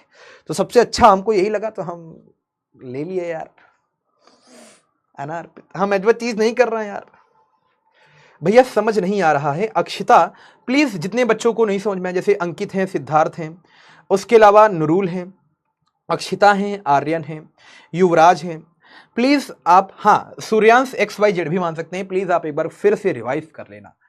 मतलब जैसे 50 मिनट मैंने लगा दिए हैं प्रमेय पे, मैं ऐसा नहीं कि मैं नहीं बताऊंगा, एक काम करता हूं कल मैं फिर से बता देता हूं। ठीक है कभी कभी क्या होता है ना कि हमारा दिमाग बंद होता है तो समझने के लिए तैयार नहीं होता। अब जैसे आज मैंने आपको बता दिया, आप एक बार समझो, कल मैं फिर से रिवाइज करवा दूंगा। अरे मैं कहां भागा जा रहा हूं यार, है ना, समझ में आ गया यार। जितने लोगों को, जैसे जिनको नहीं समझ में आया था, तो अगर उनको ये बात अच्छी लगी तो थम्स अप कर दो। क्या क्या थम्स अप क्या करना है? अभी क्या होता है ना कि एक समय के लिए हमारा दिमाग बंद होता है। अब जैसे आप क्लास खत्म होगी, आराम से सोचना कि भाई हाँ ये, फिर कल मैं आऊंगा ना जब स्टार्टिंग में, तो मैं फिर से रिवाइज करवा दूंगा, हो सकता है तब समझ में आ जाए। हमें कभी कभी कोई कॉन्सेप्ट एक बार में नहीं समझ में आता। ठीक है यस, ना स्वतुल्य है, ना सम्मित है, ना ही यहां पर ये है। ठीक है सर ये तो बिल्कुल नहीं आया समझ में, पर जो सवाल है वो कब से शुरू करोगे, क्योंकि वही से समझ में आएगा। ठीक है बताता हूं, अभी अभी जस्ट स्टार्ट हो रहा है, जस्ट स्टार्ट हो रहा है। ठीक है ज्ञान, अनामिका, तमन्ना, राजवीर, हाँ ऐसे ही पेपर में लिखना है राजवीर। फलक, क्वेश्चंस कैसे होंगे बता रहा हूं। परिनीति, एबीसी खुद से मानना है संक्रमक में, जी हां परिणीति, जी हां, ठीक है। उसके अलावा भी हैं अनामिका, ज्ञानेश, यश। ये ए स्क्वायर प्लस बी स्क्वायर का कुछ नहीं होगा सर, एक बार अनुभवी मैम को बुला लो प्लीज। ये चपड़ गंजू जानता है यस इतना खतरनाक है। अमेरिका क्या कहता था कि तू क्या है बे, अब हम कहते हैं कि तू क्या है बे। यस इतना खतरनाक है, इसको मालूम है कि यहां पर एकेडमिक डाउट का जो सेक्शन है वो ऑन है, तो यहां पर आप फालतू की बात नहीं कर सकते, आप यहां पर अपने डाउट पूछ सकते हो। लेकिन ये इतना खतरनाक है कि इसने पहले क्या पूछा कि सर ये ए स्क्वायर प्लस बी स्क्वायर का कुछ नहीं होगा, जिससे कि ये डाउट एकेडमिक डाउट में आ जाए। फिर इसने क्या किया, फिर इसने आगे लिखा कि एक बार अनुभवी मैम को बुला लो। कहां से लाते उतना दिमाग है, इतना दिमाग अगर थोड़ा पढ़ाई में लगा लिए होते तुम यस हैं। अनुभवी मैम को बुला लो, अनुभवी मैम ऐसे करती क्या, ऐसे करती क्या अनुभवी मैम है, चपड़ गंजू। अभी नहीं बुलाएंगे, समय हो रहा है, कल बुलाएंगे हम, ठीक है, मतलब बाद में अगली क्लास में। सर पोल लेट में क्यों आता है ये हमको भी नहीं पता चला आज तक। एनर्जी ड्रिंक है, एनर्जी ड्रिंक है शैलेश जी, लिखा होता है। क्या ये सब क्या लिख रहे हो, इनको तो हम हाथ भी नहीं लगाते हैं। एनर्जी ड्रिंक है, एनर्जी आता है शरीर में। अरे यार हम दोबारा नहीं बताऊंगा, हम बता रहे हैं, यहीं से छलांग लगा के अपनी जान दे देंगे, हम दोबारा नहीं बताएंगे। हाँ चलें आगे, चलो आ जाओ ध्यान से, ध्यान से देखो तो यहां पर आर हमारे पास क्या है, x कॉमा वाई, और 3x माइनस वाई बराबर 0। तो कितने लोग समझ गए कि भैया समुच्चय ए पर यह संबंध बन रहा है, तो x का मान क्या क्या हो सकता है, 1 हो सकता है, 2 हो सकता है, 3 हो सकता है, 4 हो सकता है, 5 हो सकता है, 6 7 8 9 14 तक ये हो सकता है, ठीक है। तो कितने बच्चे यहां पर ये समझ गए कि भैया यहां पर ये हमारे पास ए समुच्चय होगा, वैसे ही हमारे पास यहां पर भी ये क्या होगा, ए समुच्चय होगा।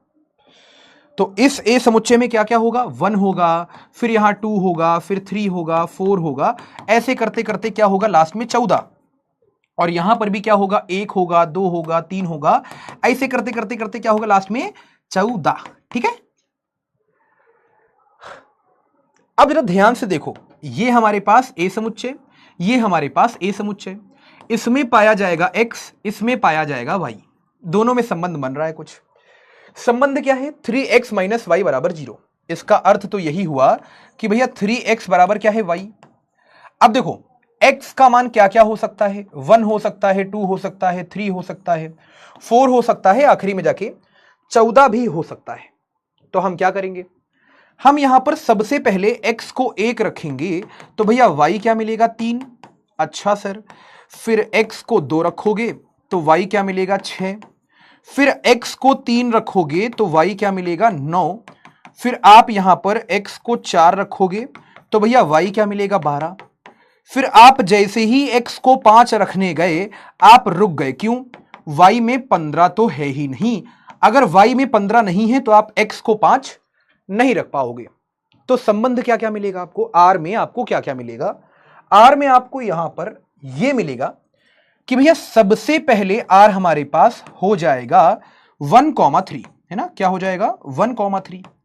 फिर आपके पास यहां पर हो जाएगा 2,6, फिर यहां पर हो जाएगा हमारे पास 3,9, और फिर हमारे पास क्या हो जाएगा 4,12। अच्छा अब जरा ध्यान से समझो, इसको सही से अगर हम अगले पेज पर लिखें तो r में हमारे पास कौन कौन से अवयव हैं, r में हमारे पास 1,3 है, फिर उसके बाद भैया यहां पर 2,6 है, फिर हमारे पास 3,9 है, फिर हमारे पास 4,12 है। अच्छा r कहां से कहां जा रहा था, a समुच्चय से a समुच्चय में, और भाई साहब a समुच्चय तो बहुत बड़ा था, 1 2 3 4 5 से लेकर के 14 तक। तो क्या ये स्वतुल्य है, तो हम कहेंगे ये स्वतुल्य नहीं है। क्यों स्वतुल्य नहीं है, ये स्वतुल्य इस वजह से नहीं है क्योंकि यहां पर ना तो 1,1 ना 1,1 ना 2,2 ना 3,3 ना 4,4 स्वतुल्य नहीं है। काम खत्म, दिन भर मोबाइल मोबाइल मोबाइल, डेटा खत्म, खेल खत्म। 1,1 नहीं है, खेल खत्म, 2,2 नहीं है, खेल खत्म। 3,3 नहीं है, खेल खत्म। अच्छा, अब यहां पर 1,3 संबंध में पाया जा रहा था, तो 1,3 का उल्टा 3,1। 3,1 पाया जा रहा है क्या? नहीं। अगर 3,1 नहीं पाया जा रहा है तो क्या यह सम्मित है? नहीं। नहीं, हर बात पे नहीं। संक्रमक होगा? नहीं, हर बात पे नहीं। क्या यह संक्रमक है? अब जरा संक्रमक के लिए जांच कर लो। संक्रमक के लिए कैसी जांच करोगे? ध्यान से देखो तो संक्रमक के लिए जांच कैसे करोगे। यहां पर 1,3 खत्म हो रहा है 3 पे, 3,9 शुरू हो रहा है 3 पे। तो ध्यान से देखो, ये दोनों हमने अवयव पकड़ लिए। 1,3 पकड़ लिया, 3,9 पकड़ लिया। ये खत्म हो रहा है 3 पे, ये चालू हो रहा है 3 पे। तो यहां बचा 1, यहां बचा 9।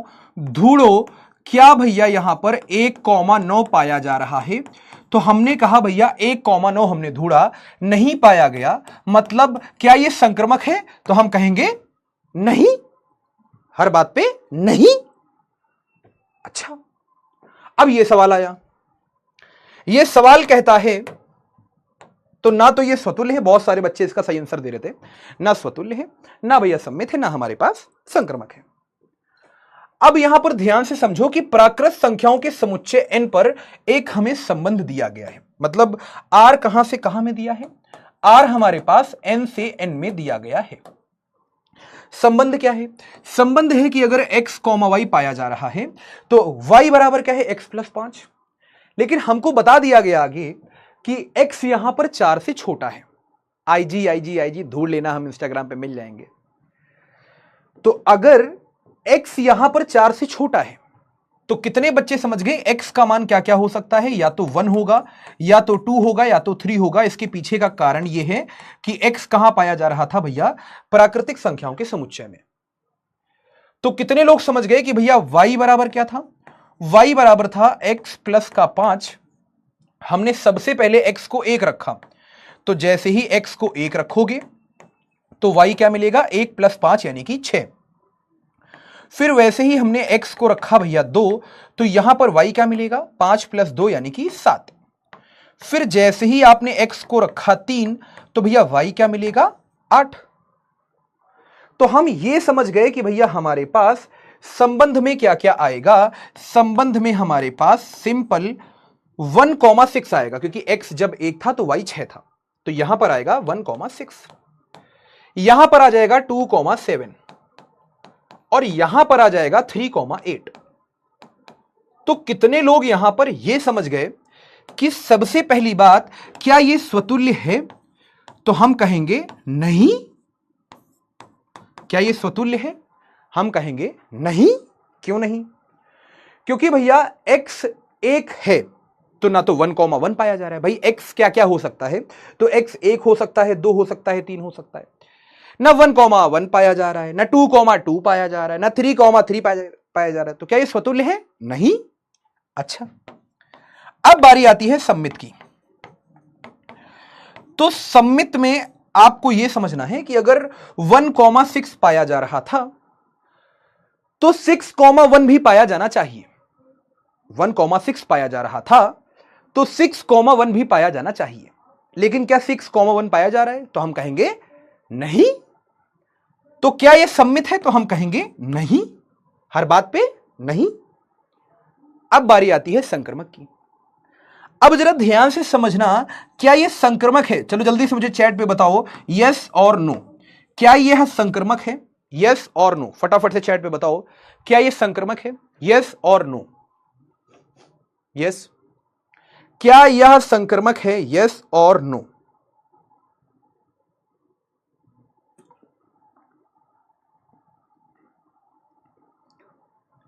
जल्दी से मुझे बताओ, क्या यह संक्रमक है?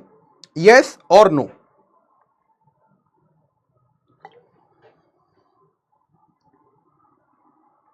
हाँ भाई, क्या यह संक्रमक है?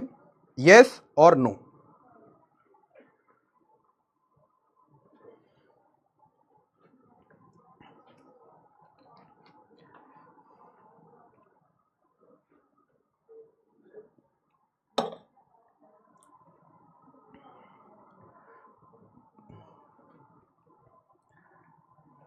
क्या यह संक्रामक है या नहीं?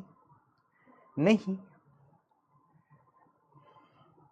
वो गाना याद आ गया ना, तुमने मम्मी डैडी से मेरी बात की? नहीं नहीं नहीं नहीं।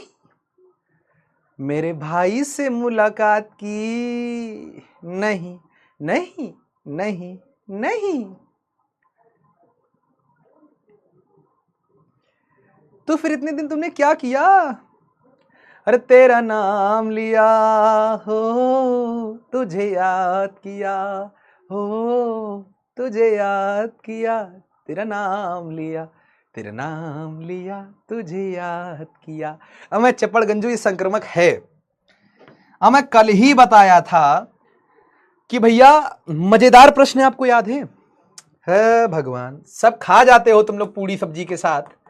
हमने कहा था कि मान लो एक समुच्चय है ए 1 2 3 और एक संबंध जा रहा है ए समुच्चय से ए समुच्चय पर, और एक हमारे पास संबंध है मान लो 1, 2।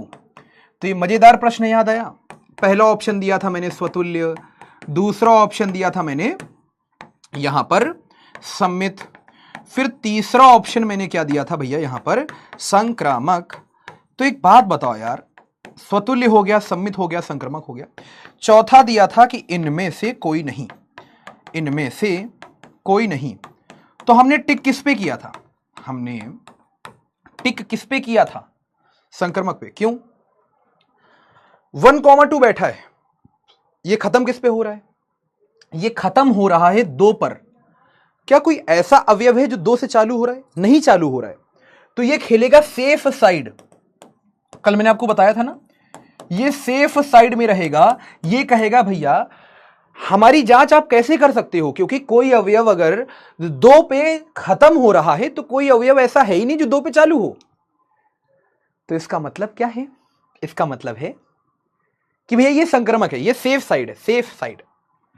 तो एक बात बताओ, यहां पर ये जो अवयव था ये 6 पे खत्म हो रहा है, कोई ऐसा अवयव है क्या जो 6 से चालू हो रहा है? तो आप कहोगे नहीं है, कोई भी ऐसा अवयव नहीं है जो 6 से चालू हो। अच्छा, ये खत्म हो रहा है 7 पे, कोई ऐसा अवयव है क्या जो 7 पे चालू हो रहा है? नहीं है।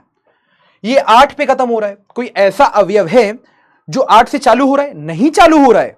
तो इसका मतलब क्या, ये संक्रामक है? हाँ, ये संक्रामक है। हम इसकी जांच नहीं कर पाएंगे, जबकि पिछले क्वेश्चन में हमने जांच किस तरह से की थी? ये 3 पे खत्म हो रहा था, ये 3 से चालू हो रहा था, तब हमने जांच करी। यहां जांच करने का मौका ही नहीं दिया गया हमको। अगर जांच करने का मौका नहीं दिया गया तो इसका मतलब यह संक्रामक है।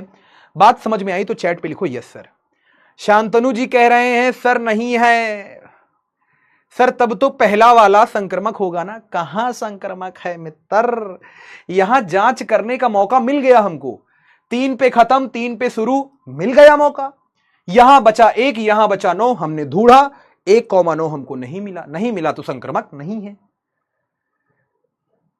सर कॉपी पर कैसे लिखेंगे? सिंपल, यहां पर आप ऐसे लिखो कि यहां पर आप ऐसे लिखो कि कोई भी ऐसा अवयव नहीं है जिस पर हम संक्रामक संबंध की जांच कर पाए, अतः यह संबंध संक्रामक है। इतना लिख देना, काम खत्म। बस ऐसे लिख देना कि यहां पर ऐसा कोई अवयव नहीं है जिसके आधार पर हम संक्रामक संबंध की जांच कर पाए, अतः यह संक्रामक संबंध है। आगे रीजन लिखना चाहना तो और लिख देना क्या, कि जब अगर x, y पाया जाता है रिलेशन में तो y, z भी पाया जाना चाहिए रिलेशन में। तो भैया x, z भी पाया जाना चाहिए, मतलब ये 2 अवयव तो पाए जाने चाहिए जिस पर हम जांच कर पाए। यहां हम कैसे जांच करेंगे? ऐसे, ठीक है। चलो बेहतरीन, शानदार, जिंदाबाद। तो भैया जरा ये सवाल आपके लिए होमवर्क है ना? ये सवाल आपके लिए होमवर्क है। अब सारे हम बता देंगे तो आप लोग क्या करोगे? 100% क्लियर है? सर आप हैंड रिटन नोट नहीं देते हैं? सर लिख दो ये वाला, लो यहां लिख देते हैं, यहां लिख देते हैं कि अतः, हम लिख देते हैं अतः संबंध में ऐसा कोई भी अवयव नहीं है, अतः संबंध में ऐसा कोई भी अवयव नहीं है जिसके आधार पर जिसके आधार पर संक्रामक संबंध की जांच हो पाए, अतः संबंध संक्रामक है। बात समझ में आ गई मित्र? बस ये होमवर्क है आपके लिए, ये वाला। वैसे ही ये वाला भी होमवर्क है, एक बार अच्छे से लगाना। मैं 2-3 सवाल आपको और बता देता हूं, ठीक है? ये वाला भी अच्छा सवाल है, मतलब ये थोड़ा सा सोचने वाला सवाल है। बाकी ये मतलब बहुत इजी सवाल है, सोचने वाला है, इजी सवाल है, तो आपको यहां पर होमवर्क में करना है। अच्छा, ये सवाल भाई साहब मेरा फेवरेट है। ये सवाल मेरा फेवरेट सवाल है, मतलब फेवरेट है। ये क्यों फेवरेट है? पहली बात तो एनसीईआरटी का प्रश्न है, इस वजह से फेवरेट है। प्लस यहां पर ये पीवाईक्यू में आ चुका है, इसलिए फेवरेट है। और फेवरेट इसलिए है क्योंकि ये मॉडल पेपर में आ रखा है। अच्छा, ये सवाल जरा आप ध्यान से पढ़ो तो इसमें है क्या, इसमें हमारे पास ध्यान से समझना। सर गलत है आंसर, संगम।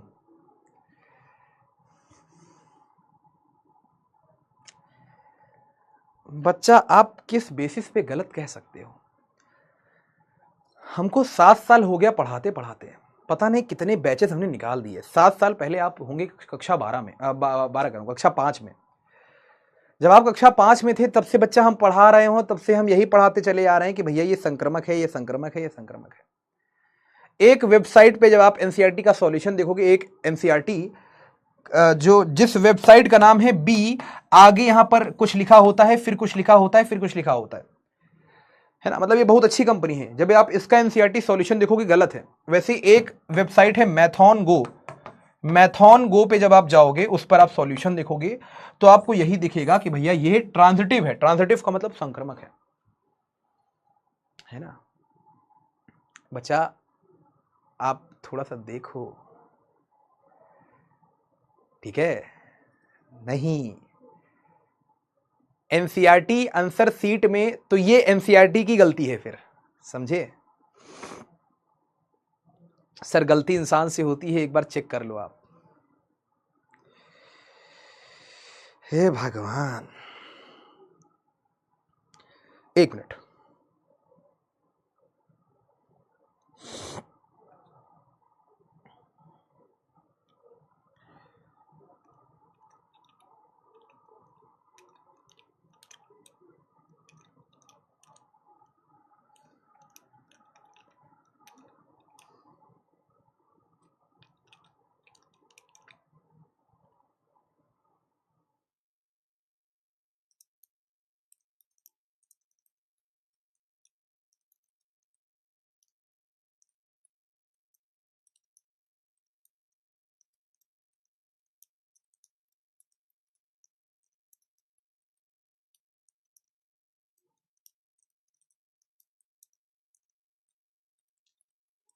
देख लेना आप लोग, ठीक है?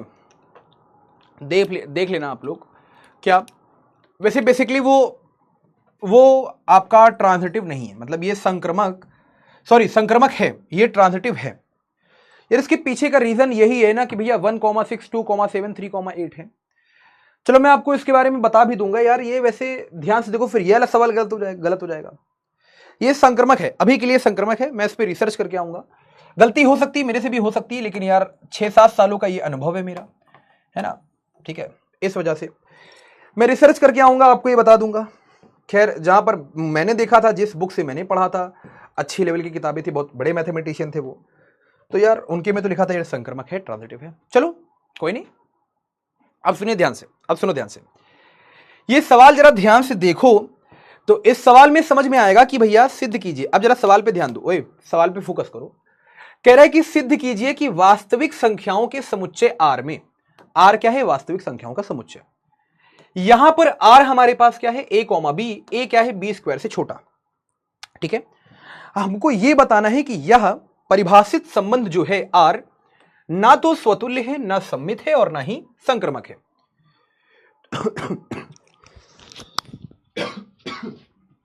ठीक है, सॉरी। तो एनसीईआरटी के एक्सरसाइज ही तो करा रहे हैं सौरभ जी। तो ये सवाल ध्यान से देखना, ये सवाल क्या कहता है? ये सवाल कहता है कि भैया गलती ढूंढो। कल मैंने आपको एक कॉन्सेप्ट कल मैंने आपको एक कॉन्सेप्ट समझाया था कि लाख जीवन में आप अच्छाई कर लो, लेकिन अगर एक गलती आपसे हो जाए तो लोग आपको बुरा समझते हैं। क्या आपको वो बात याद है कि नहीं याद है? जल्दी से बस प्रमोद एक दो क्वेश्चन करवाता हूं, है ना?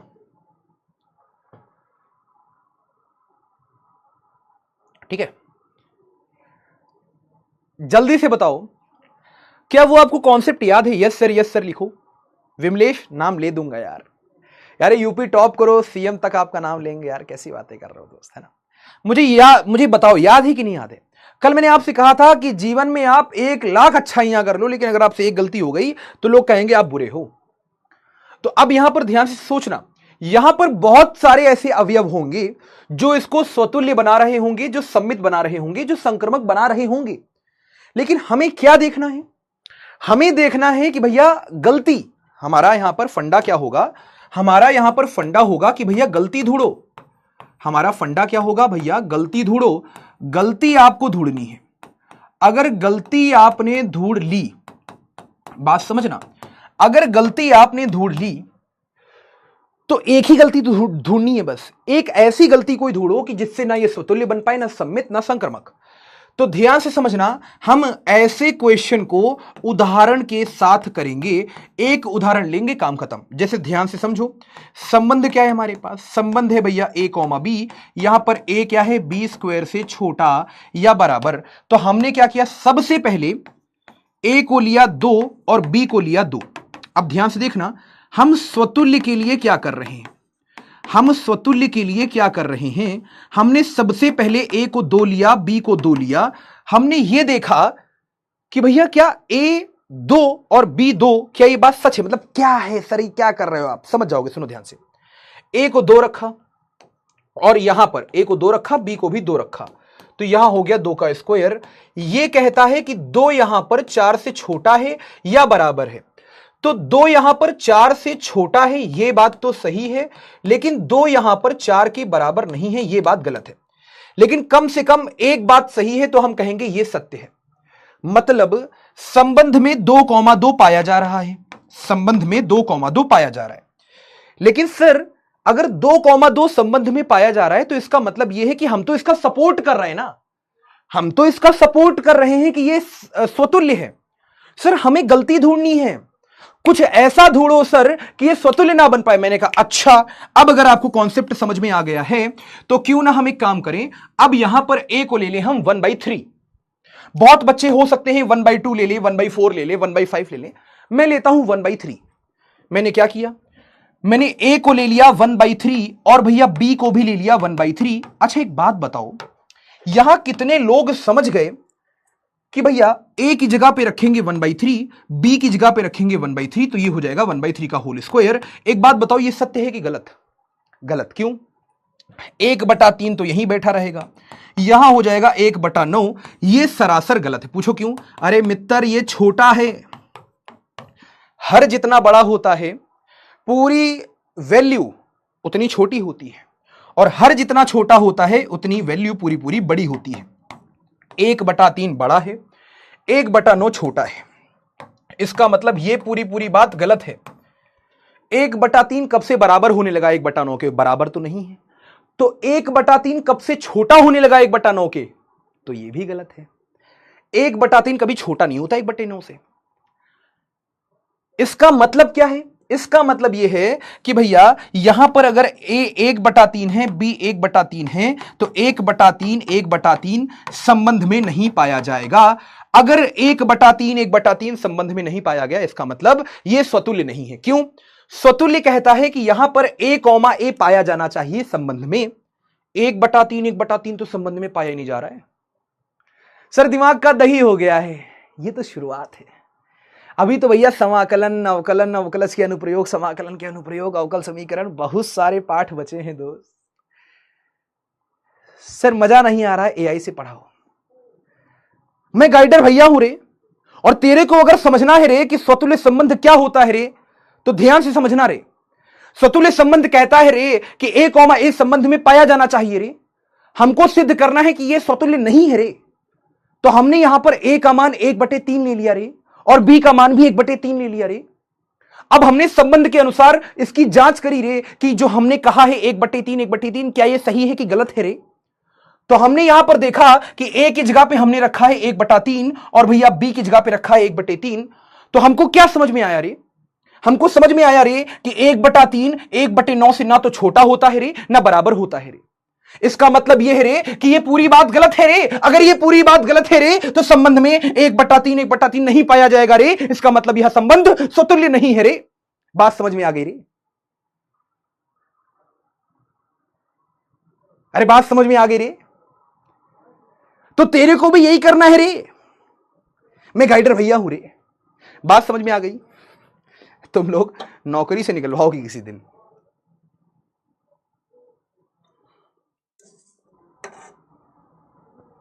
यस, यह संबंध स्वतुल्य नहीं है रे। तुम लोग नौकरी से निकलवाओगे किसी दिन, है ना। अब ध्यान से समझो, हम लोग सम्मित के लिए क्या करेंगे, हम लोग सम्मित के लिए क्या करेंगे। कोई ऐसा उदाहरण सोचो, जैसे मैं आपको बताता हूं संबंध क्या था। संबंध था a कॉमा b और यहां पर a जो है वो b² से छोटा है या फिर बराबर है ना। अब जरा ध्यान से समझना, है ना। अब ध्यान से समझना, सम्मित के लिए क्या करेंगे, हम कहेंगे कि भैया 1,2 संबंध में पाया जा रहा है। इसकी जांच कर लो, 1,2 संबंध में पाया जा रहा है कि नहीं पाया जा रहा है। हमने कहा कि भैया माना 1,2 संबंध में पाया जा रहा है। चाहो तो इसकी जांच कर लो। 1,2 का मतलब है कि भैया a की वैल्यू हो गई 1, b की वैल्यू हो गई 2। संबंध कहता है a यहां पर b² से छोटा है, तो बनी बात है 1 यहां पर 2² से छोटा होगा। भैया 1 यहां पर 4 के बराबर तो नहीं है, लेकिन 1 यहां पर 4 से छोटा है। यह बात सही है, मतलब ये सही है, ये सही है, ये सही है, मतलब ये बात सही है। इसका अर्थ है कि हमने माना कि भैया 1,2 संबंध में पाया जा रहा है। अब लेकिन सम्मित के लिए हमने क्या देखा, सम्मित के लिए हमने देखा कि अगर किसी संबंध में 1,2 पाया जा रहा है तो तुझे समझना है रे कि अगर संबंध में 1,2 पाया जा रहा है रे तो 2,1 भी पाया जाना चाहिए रे, जिससे वो संबंध सम्मित हो पाए रे।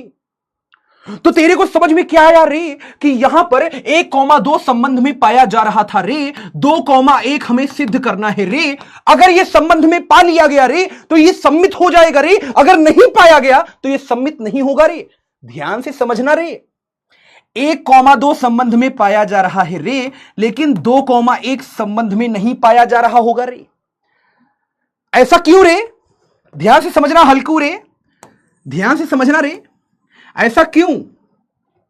2,1 का मतलब है कि भैया a की वैल्यू हो चुकी है 2, b की वैल्यू हो चुकी है 1। संबंध कहता है a यहां पर b² से छोटा होगा या बराबर होगा। a का मान क्या है 2 और b का मान है 1, 1 का वर्ग होता है 1, तो यहां पर 2 जो है वो 1 से छोटा हो गया या बराबर हो गया। क्या 2 कभी 1 से छोटा होगा रे? नहीं। क्या कभी 2 1 के बराबर होगा रे? नहीं। दोनों बात गलत हो गई रे, दोनों बात गलत हो गई रे। तो इसका मतलब ये गलत है रे। अगर ये गलत तो ये गलत, तो ये गलत तो ये गलत, मतलब 2,1 संबंध में नहीं पाया जाएगा रे। इसका मतलब 1,2 संबंध में पाया जा रहा था, 1,2 संबंध में पाया जा रहा था, 2,1 नहीं पाया जा रहा है। हम लिखेंगे अतः यह संबंध सम्मित नहीं है। जल्दी से चैट पर बताओ रे, क्या बात समझ में आ गई है कि नहीं आ गई है रे? यस, अतः संबंध सम्मित नहीं है। यस, यस और नो, जल्दी से बताओ। मतलब हमें ऐसे प्रश्नों को उदाहरण सहित करना पड़ेगा, है ना। ठीक है सर, आप गलत वर्ड्स का यूज मत करिए। अच्छा ठीक है, नहीं करूंगा। वैसे समझ में नहीं आया कि गलत वर्ड्स कौन से थे। रे बोलना गलत है क्या? चलो कोई नहीं। अच्छा, वैसे ही सम्मित के बाद संक्रमक को देखें तो संक्रमक में हम उदाहरण क्या ले सकते हैं? संक्रमक में उदाहरण ले सकते हैं हम कि भैया माना कि यहां पर 2,-4 2 कॉमा -4 पाया जा रहा है संबंध में, तथा 2 कॉमा -4 के साथ साथ -4,1 संबंध में पाया जा रहा है। आप ध्यान से देखो, 2 कॉमा -4 संबंध में पाया जाएगा। क्यों? 2 जो है वो -4 के वर्ग से छोटा होता है, 2 यहां पर 16 से छोटा होता है, ये पाया जाएगा। वैसे ही -4,1 है, तो -4 जो है वो 1 के वर्ग से छोटा होगा, क्योंकि भैया -4 जो है वो 1 से छोटा होता है। ये दोनों संबंध में पाए जाएंगे, लेकिन किंतु ध्यान से देखो, ये -4 पे खत्म, ये -4 पे शुरू, तो यहां बचा 2, यहां बचा 1, किंतु 2,1 संबंध में नहीं पाया जाएगा। क्यों? इसके पीछे का कारण यह है कि 2 यहां पर 1 के वर्ग से ना तो छोटा होता है और ना बाबू बराबर होता है। तो 2 -4,-1 संबंध में पाए जा रहे थे, लेकिन 2,1 संबंध में नहीं पाया जा रहा था, तो हम कहेंगे अतः यह संबंध भैया संक्रामक नहीं है। समझ में आ गया हो तो यस लिख देना, यस सर लिख दो फटाफट। अतः संबंध संक्रामक नहीं है, काम खत्म। मतलब ये बहुत बेसिक सी बातें हैं जो आपको यहां पर समझनी है। आप जैसे ध्यान से देखो, यहां पर हमसे जांच करनी थी कि भैया जांच करो, तो कितने लोग समझ गए भैया ए की वैल्यू क्या हो सकती है, या तो 1 या तो 2 या तो 3 4 5 6। तो यहां पर जैसे ही ए को हमने 1 रखा तो बी क्या मिल गया 2, ए को रखा 2 तो बी मिल गया 3, ए को रखा 3 तो बी मिल गया 4, ऐसे ही करते करते ए को रखा 6 तो बी मिल गया 7। तो संबंध क्या है? संबंध है हमारे पास 1,2, 2,3, फिर 3,4, फिर 4,5, फिर 5,6 और लास्ट में 6,7। क्या ये स्वतुल्य है? नहीं। सम्मित है? नहीं। संक्रमक है? नहीं। अब ये संक्रमक क्यों नहीं है? सोचो, ये 2 पे खत्म हो रहा था, ये 2 पे चालू, तो यहां बचा 1, यहां बचा 3, 1,3 भैया संबंध में नहीं पाया जा रहा है। इस वजह से यह संक्रामक नहीं होगा। यहां पर संक्रमक ना होने का कारण है क्योंकि यहां पर 2 अवयव ऐसे पाए जा रहे हैं कि जो पहले पे खत्म हो रहा है, दूसरा वाला उसी पे चालू हो रहा है, तो यह संक्रमक नहीं है। ठीक है, वैसे ये आपका होमवर्क है। बस यहां फर्क क्या है, ए यहां पर बी से छोटा है, तो ये होमवर्क है, आपको खुद से करना है, उदाहरण के द्वारा सोच कर। ये वाला भी आपका होमवर्क है, ये भी ध्यान से देखो, बस ए यहां पर बी क्यूब से छोटा है, तो उदाहरण के द्वारा सोच कर आपको ये करना है। ठीक है, अच्छा, ये मैं ऑलरेडी करवा चुका हूं ये वाला सवाल, आप ध्यान से देखो। तो ये जो हमारे पास संबंध है, ये सम्मित तो है लेकिन ना स्वतुल्य ना संक्रमक। ये भी इजी है, आप इसको आराम से कर लेना, इजी है ये भी, है ना। फिर वैसे ही अगर हम बात करें तो ये भी होमवर्क है, मतलब जितने भी क्वेश्चंस यहां बचे हैं ये होमवर्क है, मैं लास्ट वाली क्लास में डिस्कशन करा दूंगा। ठीक है, ये बेकार क्वेश्चन है। अच्छा, ये क्वेश्चन देखो, ये भी डन करवा चुका हूं, कल की क्लास में मैंने करवाया है। ठीक है, अच्छा, अब यहां पर ध्यान से देखो, ये इंपॉर्टेंट क्वेश्चन है, तो ये मैं नेक्स्ट क्लास में फटाफट करवा दूंगा, ये हम लोग नेक्स्ट क्लास में करेंगे, इंपॉर्टेंट क्वेश्चन है। यहां पर ये ऑलरेडी करवा चुका हूं मैं, तो ये इजी है, आप एक बार कर लेना फटाफट से। ठीक है, वैसे ही यहां पर ये भी इजी ही है, कोई कठिन नहीं है, ये इजी है। हां, यहां पर ये इंपॉर्टेंट है, तो ये मैं नेक्स्ट क्लास में करवा दूंगा फटाफट। और फिर यहां पर ये तो पहले ही हो चुका था, ये सारे सवाल हो चुके थे। ठीक है, ये आपको खुद से करना है, इसको आपको पढ़ना है, ये इंपॉर्टेंट है, ये मैं नेक्स्ट क्लास में करवा दूंगा, तो ये खुद से आपको करना है ये सवाल। ठीक है, चलो बेहतरीन, बाकी चीजें मैं आपको अगली क्लास में करवाता हूं। ठीक है मित्र, तो परेशान होने का नहीं, परेशान दूसरों को करने का, हमको ही मत कर देना, पता चले कि सर आप ही ने तो कहा परेशान करने का, है ना। तो जो इंपॉर्टेंट वाले हैं वो मैं सवाल कल करवा दूंगा, डोंट वरी, मतलब लगभग ये सवाल हो चुके हैं। तो अगर क्लास में मजा आया हो तो एक बार जल्दी से फटाफट से दोस्त चैट पे यार दिल बना दो, और कैसा दिल? हरा दिल, है ना। चैट पे अगर मतलब मजा आ गई हो क्लास में तो एक बार फटाफट से हरा दिल चैट पे बना दो यार दोस्त, जल्दी से फटाफट से। हाँ, छुट्टी कर दिया है रे, जल्दी से हरा दिल। हरा दिल क्यों बनाना है? क्योंकि हम लोग यहां पर भैया रेड फ्लैग नहीं है, हम लोग ग्रीन फ्लैग है ना। सर जी, आपके हर एक बात में कोई लॉजिक होता है सर। अरे हम हैं ही मजेदार। शायरी सुनाता हूं, ठीक है। यस, तो आपको अब यहां पर एनसीईआरटी की 1.1 अच्छे से खत्म कर लेनी है। जो प्रमेय मैंने आपको समझाई थी वो आप जरूर रिवाइज कर लेना, ठीक है, रिवाइज जरूर कर लेना। फिर उसके बाद आपको यहां पर जितना ज्यादा हो सके आपको प्रैक्टिस करनी है। और हां, मोस्ट इंपॉर्टेंट बात कि आज भैया नो डीपीपी है। बात समझ में आ गई? आज क्या है? No DPP. चलो, तो आज के लिए धन्यवाद, बहुत सारा प्यार, बहुत सारा आभार बारंबार। तो बच्चे यहां पर कह रहे हैं सर एक शायरी हो जाए, तो बस एक शायरी जो मुझे ऐसा थी कि जो मैंने यहां पर बताई आपको, क्या कि कभी दिल ही नहीं करता जरा सा भी नहीं करता। वाह वाह भी कर देना अगर शायरी अच्छी लगे। कि कभी दिल ही नहीं करता जरा सा भी नहीं करता, गया है तू तभी से मैं मोहब्बत ही नहीं करता। आय हाय हाय हाय हाय, हाँ हाँ हाँ, क्या बात है सर, क्या बात है, रुला ही दोगे सर आप। क्या कि भैया कभी दिल ही नहीं करता जरा सा भी नहीं करता, गया है तू तभी से मैं मोहब्बत ही नहीं करता। और मेरे दिल के मकान पर इस तरह कब्जा किया उसने, वो किराया भी नहीं देता, वो खाली भी नहीं करता, कभी दिल ही नहीं करता जरा सा भी नहीं करता। और उसके आगे मैंने कुछ इस तरह से बनाई थी शायरी, क्या कि कभी दिल ही नहीं करता जरा सा भी नहीं करता, गया है तू तभी से मैं मोहब्बत ही नहीं करता। मेरे दिल के मकान पर इस तरह कब्जा किया उसने, वो किराया भी नहीं देता, वो खाली भी नहीं करता। और मैं मर्जी से बना पागल, बना शायर, बना टीचर। आय हाय हाय हाय हाय हाय हाय, कि मैं मर्जी से बना पागल, बना शायर, बना टीचर, मोहब्बत के सिवा कुछ भी बिना मर्जी नहीं करता, मोहब्बत के सिवा कुछ भी बिना मर्जी नहीं करता। तो सभी दोस्तों को प्यार, बहुत सारा नमस्कार बारंबार, love you love you love you. Doubt check कर लेता हूं। यस सर, समझ में नहीं आया, देवेंद्र कह रहे हैं।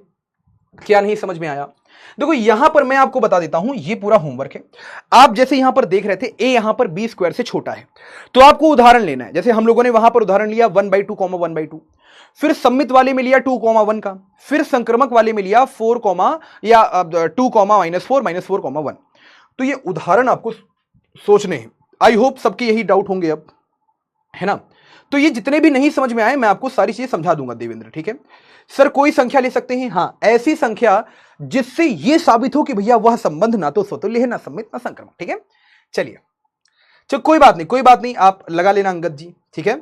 जिनको भी समझ में नहीं आया एक बार आप रिवाइज कर लें, बाकी जितनी भी बातें हैं हम यहां पर कल कर लेंगे, ठीक है।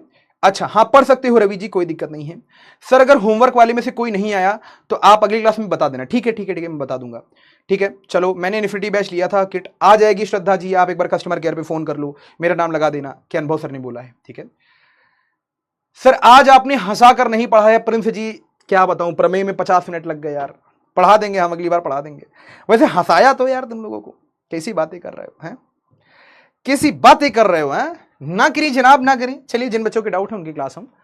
Yes hello Pradeep.